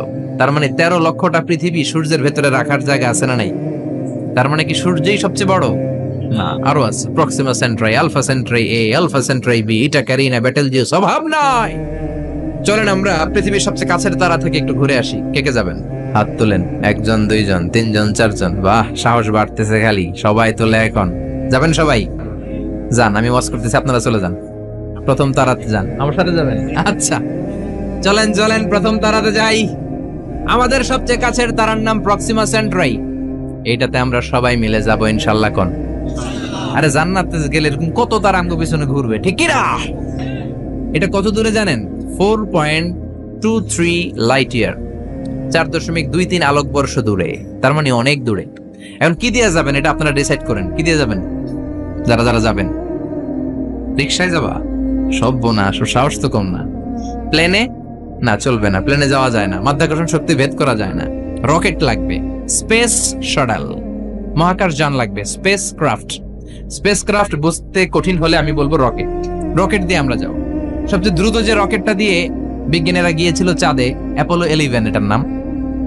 চাঁদে নেমেছে 1969 সালে Neil Armstrong, Edwin Aldrin, Michael Collins, এরা গিয়েছিল। এবার আমরা যাব। কোথায় যাব? পৃথিবীর সবচেয়ে কাছের তারা প্রক্সিমা সেন্ট্রাইতে যাব, 4.23 লাইট ইয়ার দূরে। এই যানবাহনটা কত দ্রুত চলে এটা একটু শোনেন। এই স্পেস শাটল অ্যাপোলো 11 এটা সেকেন্ডে চলে 11 কিলোমিটার বেগে, মিনিটে চলে 660 কিলোমিটার বেগে, ঘন্টায় চলে 39,000 কিলোমিটার বেগে। সুবহানাল্লাহ বাড়িতে যেয়ে বলবেন। একটা মহাকাশ যান 39,000 কিলোমিটার বেগে ছুটে, কেন ইমাজিন? এটা কি কল্পনা করা যায়? কল্পনা করা যায়? আমেরিকা বাংলাদেশ থেকে যত দূরে, অনেক দূর, ধরেন 10,000 কিলোমিটার দূর, ওই যানবাহনটা দিয়ে 1 ঘন্টায় 4 বার আমেরিকা যাওয়া যাবে। 4 বার, তার মানে কত স্পিডি? ঘন্টায় চলে 39,000 কিলোমিটার। ওইটা দিয়ে আমরা যাব পৃথিবীর সবচেয়ে কাছের তারার কাছে। যাবেন তো? খেয়াল করবেন, তারাটা দূরের তারা না, পৃথিবীর সবচেয়ে কাছের তারা, সূর্যের পরে সবচেয়ে কাছের যে তারাটা, ওইটাতে আমরা যাব, প্রক্সিমা সেন্ট্রাই। ওই যানবাহনটা দিয়ে, যেটা ঘন্টায় চলে 39,000 কিলোমিটার। কত হাজার কিলোমিটার? 39,000 কিলোমিটার যাবেন 1 ঘন্টায়। এত দ্রুত যানবাহন দিয়ে যাবেন, তারপরেও ওইখানে পৌঁছতে আপনার 1,15,000 বছর লেগে যাবে। যেটা ঘন্টায় চলে 39,000 কিলোমিটার বেগে। এটা দিয়ে যদি সবচেয়ে কাছের তারাটাতে আমরা ভিজিট করতে চাই, ঘুরতে যেতে চাই, আমাদের লেগে যাবে 1,15,000 বছর। তার মানে গ্রিক সভ্যতার সময়ে যদি কেউ ট্রাভেল শুরু করে, আজকে পুরো ট্রাভেলের 4% কমপ্লিট হবে না। সুবহানাল্লাহ কইবেন না? এখন আমি যাব আর আপনারা যাবেন, আমরা শুরু করলাম। যারা যারা হাত তুলছেন আর আমাকে আল্লাহ 1,15,000 বছর হায়াত দিয়ে দিল মনে করেন, আমরা যাওয়া শুরু করলাম। আর দুনিয়াতে যারা থাকবে ময়রা সব ভূত, সব মরবে। আমার নাতি মরবে, পুতি মরবে, সুতি মরবে, দুতি মরবে, খুতি মরবে, সব মরবে। 6,000 জেনারেশন মরে যাবে, তারপরে ওইটাতে নামার সময় আমাদের হবে না। 6,000 জেনারেশন চলে যাবে, 6,000 প্রজন্ম শেষ হয়ে যাবে, তারপরে ওখানে নামা আমাদের তখনও সময় হবে না। চিল্লায় বলেন আল্লাহু আকবার। সে আল্লাহ বললেন, গোলাম লাকাদ যায়্যানা আস-সামাআদ দুনিয়া বিমাসাবিহা ওয়া জাআলনাহা রুজুমান লিশ-শায়াতিন। তোমাদের প্রথম আকাশটা এরকম অসংখ্য তারা দিয়ে আমি বিউটিফাই করে দিয়েছি। I have beautified the closer sky with light, candles and stars. তারা দিয়ে সুশোভিত করেছি। সবচেয়ে কাছের তারার যদি এই অবস্থা হয়, তাহলে পৃথিবী থেকে সবচেয়ে দূরের তারার কি অবস্থা হবে? এটা হচ্ছে আমাদের গ্যালাক্সি ট্রাভেল। আমাদের এক গ্যালাক্সি থেকে আরেক গ্যালাক্সিতে গেলে কত সময় লাগবে? এরকম লক্ষ লক্ষ গ্যালাক্সি মহাবিশ্বে আছে না নাই? এই সব খেলা প্রথম আকাশের খেলা, তারপরে প্রথম আকাশের মহাশূন্যের খেলা, তারপরে প্রথম আকাশ। আমেরিকার নাসার বিজ্ঞানীরা কিয়ামতের আগের দিন পর্যন্ত প্রথম আকাশের মহাশূন্যেরও কিনারা খুঁজে পাবে না, ঠিক কি না? প্রথম আকাশ তো অনেক দূরে, প্রথম আকাশ তো অনেক দূরে, প্রথম আকাশের মহাশূন্যের কোনো কুল কিনারা খুঁজে পাবে না, ঠিক কি না? এবার আল্লাহ বললেন, গোলাম দেখো আমার পাওয়ার কত। ওয়াসিররু কাওলাকুম আও ইজহারু বিহি ইন্নাহু আলিমুম বিযাতিস সুদূর। গোপনে বলো, প্রকাশ্যে বলো, কেউ না শুনলেও শুনে কে? জোরে বলেন, শুনে কে? লাইট অফ করে, দরজা বন্ধ করে, পর্দা নামিয়ে, জানলা বন্ধ করে রাতের বেলা পাপ করলেন, কেউ দেখে নাই, দেখলো কে? কেউ যেটা দেখে না দেখে কে? কেউ যেটা শোনে না শোনে কে? কেউ যেটা পারে না পারে কে? সব দেখেন, সব জানেন, সব দেখেন তিনি। সবার চোখ ফাঁকি দিতে পারবেন। শিক্ষকের চোখ ফাঁকি দিয়ে ছাত্রগুলো বের হয়ে যায়, বাবা মায়ের চোখ ফাঁকি দিয়ে বয়ফ্রেন্ডের সাথে দেখা করার জন্য মেয়েগুলো বের হয়ে যায়, পুলিশের চোখ ফাঁকি দিয়ে লোকজন অন্যায় করে, র্যাবের চোখ ফাঁকি দেয়, বিমানবন্দরের কাস্টমস অফিসারের চোখ ফাঁকি দেয়, পরীক্ষার হলে ছাত্ররা ম্যাজিস্ট্রেটের চোখ ফাঁকি দেয়, কিন্তু আল্লাহর চোখ ফাঁকি দেয়া যায় নাকি? লা তুদরিকুহুল আবসার ওয়া হুয়া ইউদরিকুল আবসার ওয়া হুয়াল লাতীফুল খাবীর। কোন চোখ আমারে দেখে না, আমার চোখ দুনিয়ার সবাইরে দেখে। তিনি কে? আবার আল্লাহ বললেন, হুয়াল্লাযী জাআলা লাকুমুল আরদা যালুলান। আল্লাহ তোমাদের জন্য জমিনটারে বানিয়েছেন জালুল। জালুল মানে হলো ফিরাশ, মানে বিছানা। আল্লাযী জাআলা লাকুমুল আরদা ফিরাশা। আল্লাহ তোমাদের জন্য জমিনটাকে বিছানা বানিয়েছেন। এই যে বিছানার মতো না জমিনটা, উঁচু নিচু হলে তো চড়তে পারতাম না, তাহলে গাড়ি নিয়ে এমনি ওঠা লাগতো, একবার এমনি, একবার আবার এমনি এমনি চালাইতে পারতাম? জোরে বলেন। ফ্ল্যাট, পৃথিবীটা ফ্ল্যাট করে দিলেন। বিমান থেকে দেখা যায়। আজকে সকালে তো বিমানে ছিলাম, নিচে তাকিয়ে দেখি শুধু নদী। ওই যে রাজশাহী থেকে আপনার পদ্মা নদীটা যে ক্রস করে, ওইটাও দেখা যায়, খুব সুন্দর। আর মনে হয় এক একটা জমিন কার্পেটের মতো খুব সুন্দর করে রেখেছেন কে? সে আল্লাহ বললেন, নাস্তিকের দল, আমারে দেখো না, আমারে খুঁজে পাও না, বিমান থেকে নিচের দিকে তাকাও, সবুজ কার্পেটিং এর সৌন্দর্যটা দেখো, সেখানে আমি আল্লাহরে তুমি খুঁজে পাবা, ঠিক কি না? এরপর আল্লাহ দুইটা ধমক দিলেন, আমিনতুম মান ফিস সামাই আন ইউরসিলা আলাইকুম হাসিবা ফাসাতা'লামুনা কাইফা নাযীর। ও বান্দা, নিচের দিকে ওয়াজাব, উপরে ওয়াজাব আছে না নাই? নিচে আযাব ওয়েট করতেছে। এই পৃথিবীর ভেতরে হচ্ছে আগুন, শুধু আগুন আর আগুন। কত যে আগুন আপনি কল্পনাও করতে পারবেন না। এইজন্য কোরআনে আল্লাহ বলেছে, ওয়াল বাহরিল মাসজুর।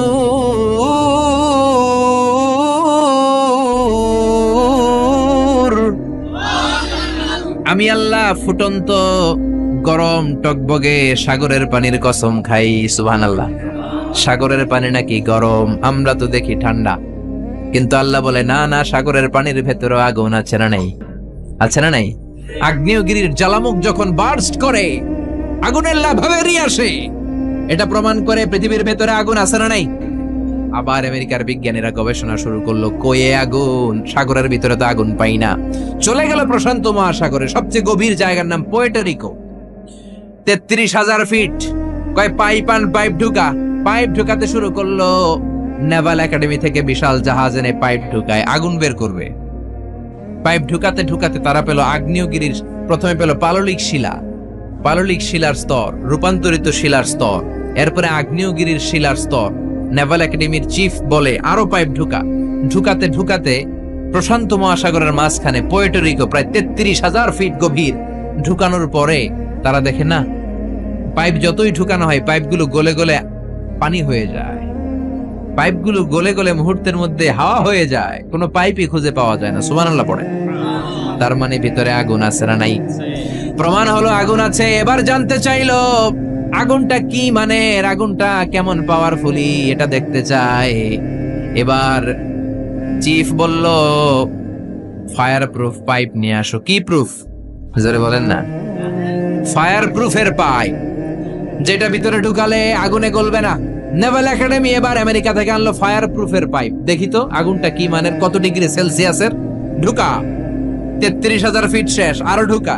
রূপান্তরিত শিলা, পাললিক শিলা, আগ্নেয়গিরি শিলা। এবার ঢুকাচ্ছে, যত পাইপ ঢুকায় ফায়ার প্রুফের পাইপ। ফায়ার প্রুফ চিনেন তো, আগুন ধরে না। বুলেট প্রুফ বুঝেন?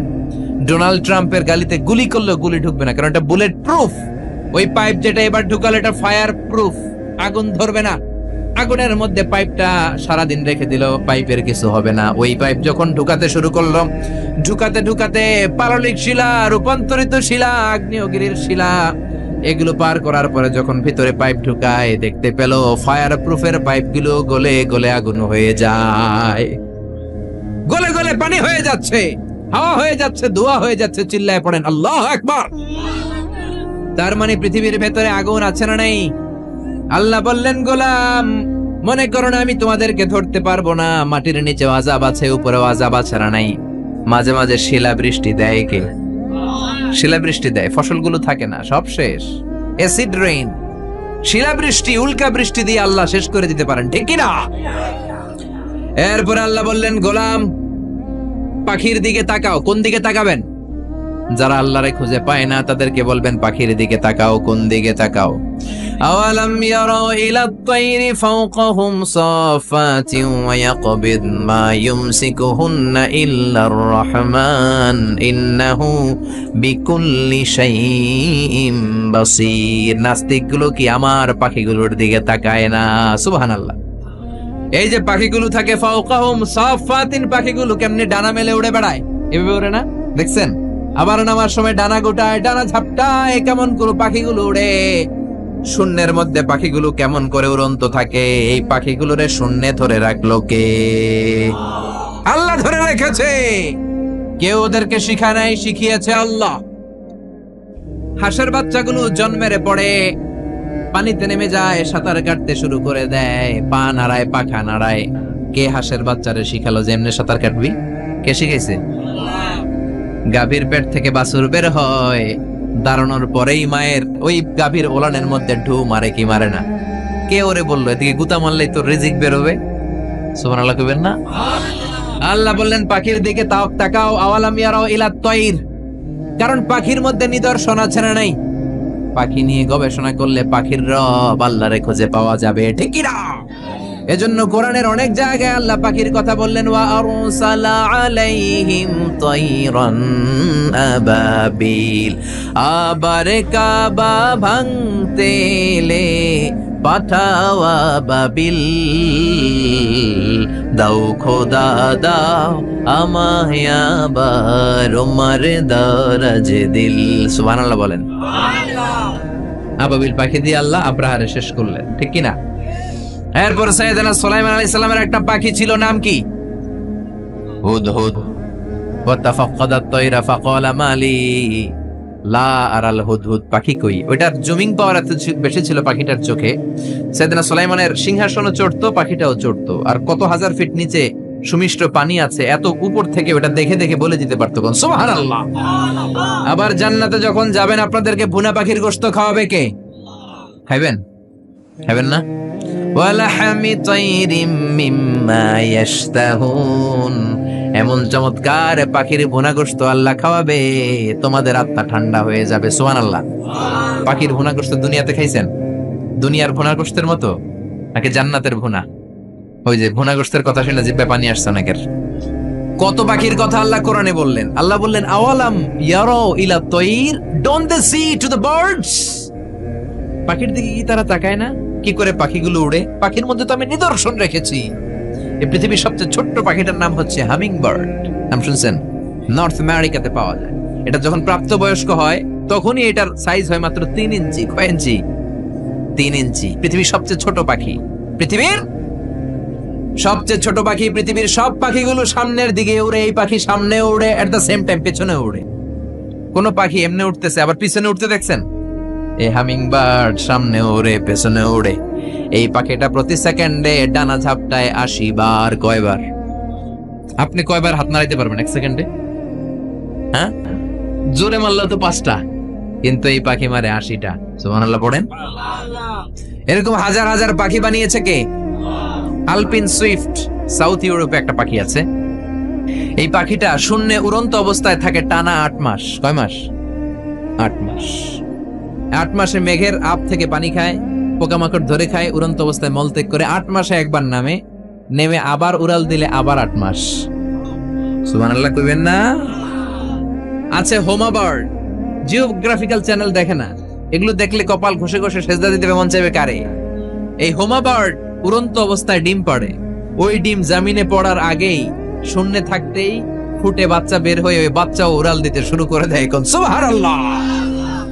এজন্য আল্লাহ বললেন, আওয়ালাম ইয়ারাউ ইলা তায়রি ফাওকাহুম সাফাতিন ওয়া ইয়াকবিদ মা ইউমসিকুহুন্না ইল্লার রহমান ইন্নাহু বিকুল্লি শাইইন বাসীর। ওরা কি পাখির দিকে তাকায় না? কত ধরনের পাখি আমি তৈরি করে রেখেছি। Birds and aeroplane maintain the same flying mechanism when they fly. পাখি যেমনে ওড়ে বিমানও তেমনি ওড়ে। পাখির উপর গবেষণা করে দুইজন ইহুদি লোক বিমান বানিয়েছে। উইলবার রাইট, অরভিল রাইট, 1903 সালে, আমেরিকান নাগরিক। পাখি নিয়ে গবেষণা করে। আমগো সময় নাই, আমরা তো ও শেফালি জর্দামে শালি তোকে দেখে গাই রিমিক্স কাওয়ালি আছে না নাই? আমরা দুম্মা চলে দুম। আমরা ক্রিকেট খেলা দেখি, ছোট্ট একটা বল, এই বলের পিছনে সবাই ছুটি। আর ইহুদিরা গোটা পৃথিবীটারে বল বানিয়ে ওইটা নিয়ে খেলে। ঠিক কি না? পাখি আর বিমান একরকম চলে। এটা আবিষ্কার করলে 2 ভাই। পাখি নিয়ে গবেষণা করলো 2 ভাই। যেই কোরআনে আল্লাহ পাখির কথা বললেন আমরা করতে পারি নাই, করছে ওই 2 ভাই। আমরা মদ আর নারী নিয়ে ব্যস্ত। ঠিক কি না? ওই 2 ভাই গবেষণা শুরু করলো। পাহাড়ে শুয়ে শুয়ে পাখির ছবি আঁকে। পাখিটা কেমনে টেক অফ করে, কেমনে ফ্লাই করে, কেমনে ল্যান্ড করে, গবেষণা শুরু হয়ে গেল। করতে করতে বানিয়ে ফেললো প্লেন। সেম পাখি যেমনে উড়ে বিমানও তেমনে উড়ে। বানিয়ে ফেললো, কিন্তু এখনকার বিমানের মতো না। ঢাকনা নাই, কিচ্ছু নাই, ইঞ্জিন একটা নিয়ে উড়ে আবার ধপাস করে পড়ে, ওরে আবার ধপাস করে পড়ে, আবার উড়ে আবার ধপাস করে পড়ে। হঠাৎ এমন একটা বিমান বানালো এটা আর পড়ে না, খালি উড়ে। সুবহানাল্লাহ। এতদিন মানুষের স্বপ্ন ছিল হায় রে পাখি উড়ে, আমরাও যদি উঠতে পারতাম। এবার মানুষের স্বপ্ন পূরণ হলো, মানুষ এখন উড়ে। আজকে আমি নিজে উঠছি। ঠিক কি না? আপনারা যখন হজে যাবেন আপনারা উড়বেন। তারা আমেরিকা থেকে চলে গেল ফ্রান্সে। আমেরিকায় বিমানের ধাওয়া নাই, তখন আমেরিকা অনেক গরিব ছিল। ফ্রান্সের এক প্রিন্স অনেক টাকা ডোনেট করলো। তারা প্রথম কমার্শিয়াল প্লেন ফ্রান্সের এক সিটি থেকে আরেক সিটিতে নামালো। শুরু হলো মানুষের উড়ার স্বপ্ন। এরপরে মানুষ বিমান বানায়, ফাইটার জেট বানায়, ড্রোন হামলা করে, মিসাইল হামলা করে, পাইলট ছাড়া রোবট দিয়ে বিমান চালায়, বোম সুপারসনিক বানায়। আগে ছিল কনকর্ড, সবচেয়ে দ্য ফাস্টেস্ট প্যাসেঞ্জার প্লেন, সবচেয়ে দ্রুতগামী যাত্রীবাহী বিমান। আর বর্তমানে পৃথিবীর সবচেয়ে দ্রুতগামী যাত্রীবাহী বিমানের নাম হচ্ছে বোম সুপারসনিক। ডবল ডেকের বিমান শুরু হলো। রাশিয়াতে আছে A380 বোয়িং, পৃথিবীর সবচেয়ে বড় সাইজের বিমান। 525 জন লোক নিয়ে এটা শূন্যে উড়াল দেয়। সুবহানাল্লাহ আসতে বললেন। 525 জন মানুষের 2-3টা করে লাগেজ আছে না নাই? বিমানের ওজন আছে না নাই? এই 600 জনের খাবার আছে না নাই? এগুলো নিয়ে শূন্যে উড়াল দেয়। পাখির মধ্যে নিদর্শন রেখেছে কে? আগে ছিল প্রত্যেক দেশের সেনাবাহিনী, আর ছিল নৌবাহিনী। বিমান আবিষ্কারের পরে শুরু হলো এয়ার ফোর্স, বিমান বাহিনী। ঠিক কিনা? এখন যুদ্ধ আর জমিনে করে না, পানিতে করে না, উপর থেকে এক বোমা মারে। আমেরিকা জাপানের Hiroshima নাগাসাকিতে little boy fat man মাইরা দিল। পুরা জাপান শেষ, জাপান পুরা ছারখার হয়ে গিয়েছে। শুধু জাপানের ওই এলাকাই শেষ হয় নাই, ওই এলাকা থেকে যত লোক এরপরে জন্মগ্রহণ করেছে সব বিকলাঙ্গ, কারো হাত নাই কারো পা নাই। এই অ্যাটমিক রেডিয়েশনের পাওয়ার, চিল্লায় বলেন ঠিক কিনা? সে আল্লাহ বললেন, গোলাম ও শিক্ষাবিদ নাস্তিকেরা, তোমরা কি পাখির দিকে তাকাও না? আমি আল্লাহ পাখির মধ্যে এমন নিদর্শন রেখেছি, পাখির দিকে নজর করো, পাখির রব আল্লাহরে খুঁজে পাবা, ঠিক কিনা?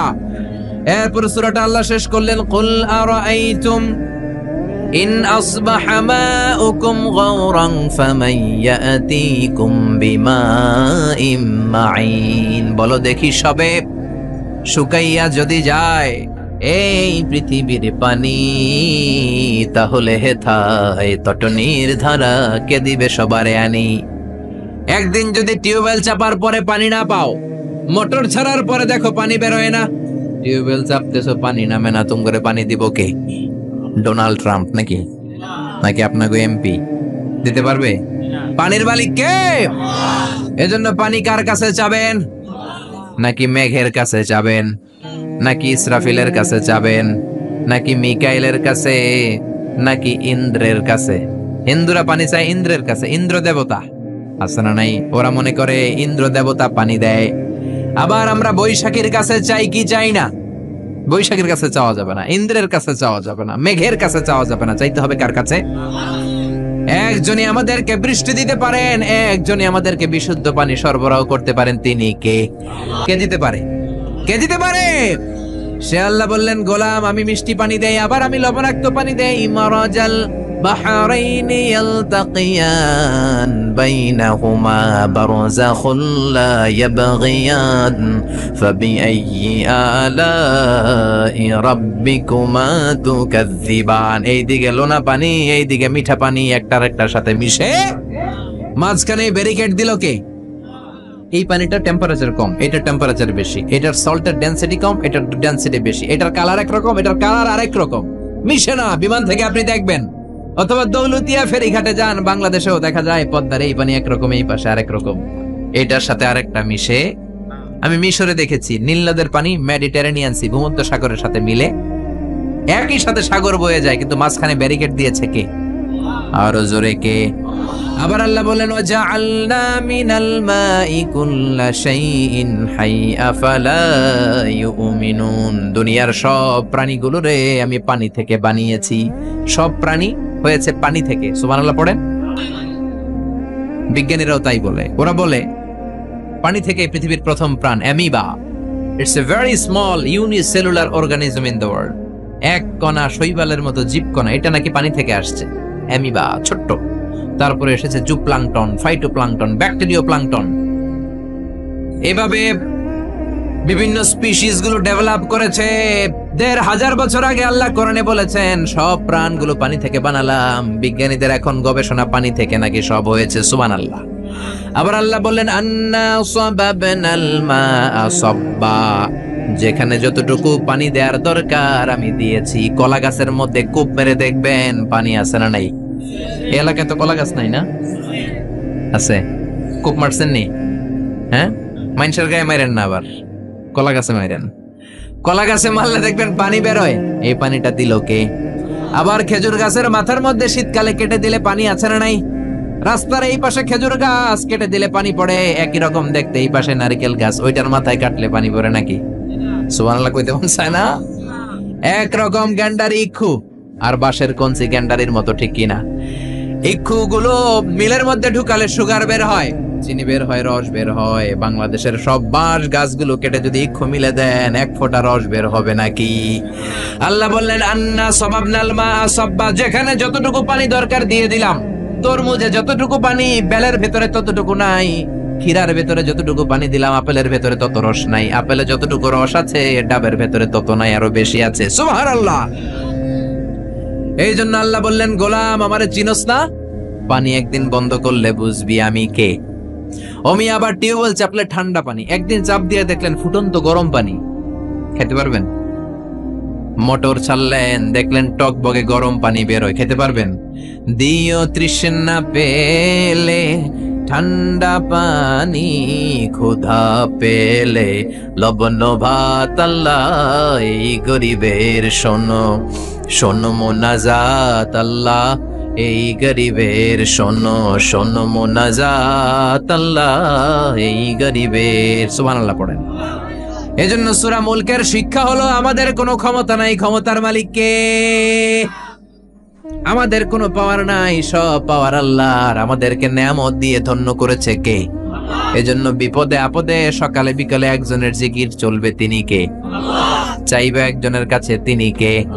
গোলাম হব একজনের, তিনি কে? রাজি আছেন তো? সবাই রাজি? আল্লাহ আমাদের সবাইকে কথাগুলো বুঝার ও আমল করার তৌফিক দান করুক। আমরা পড়ি আমিন।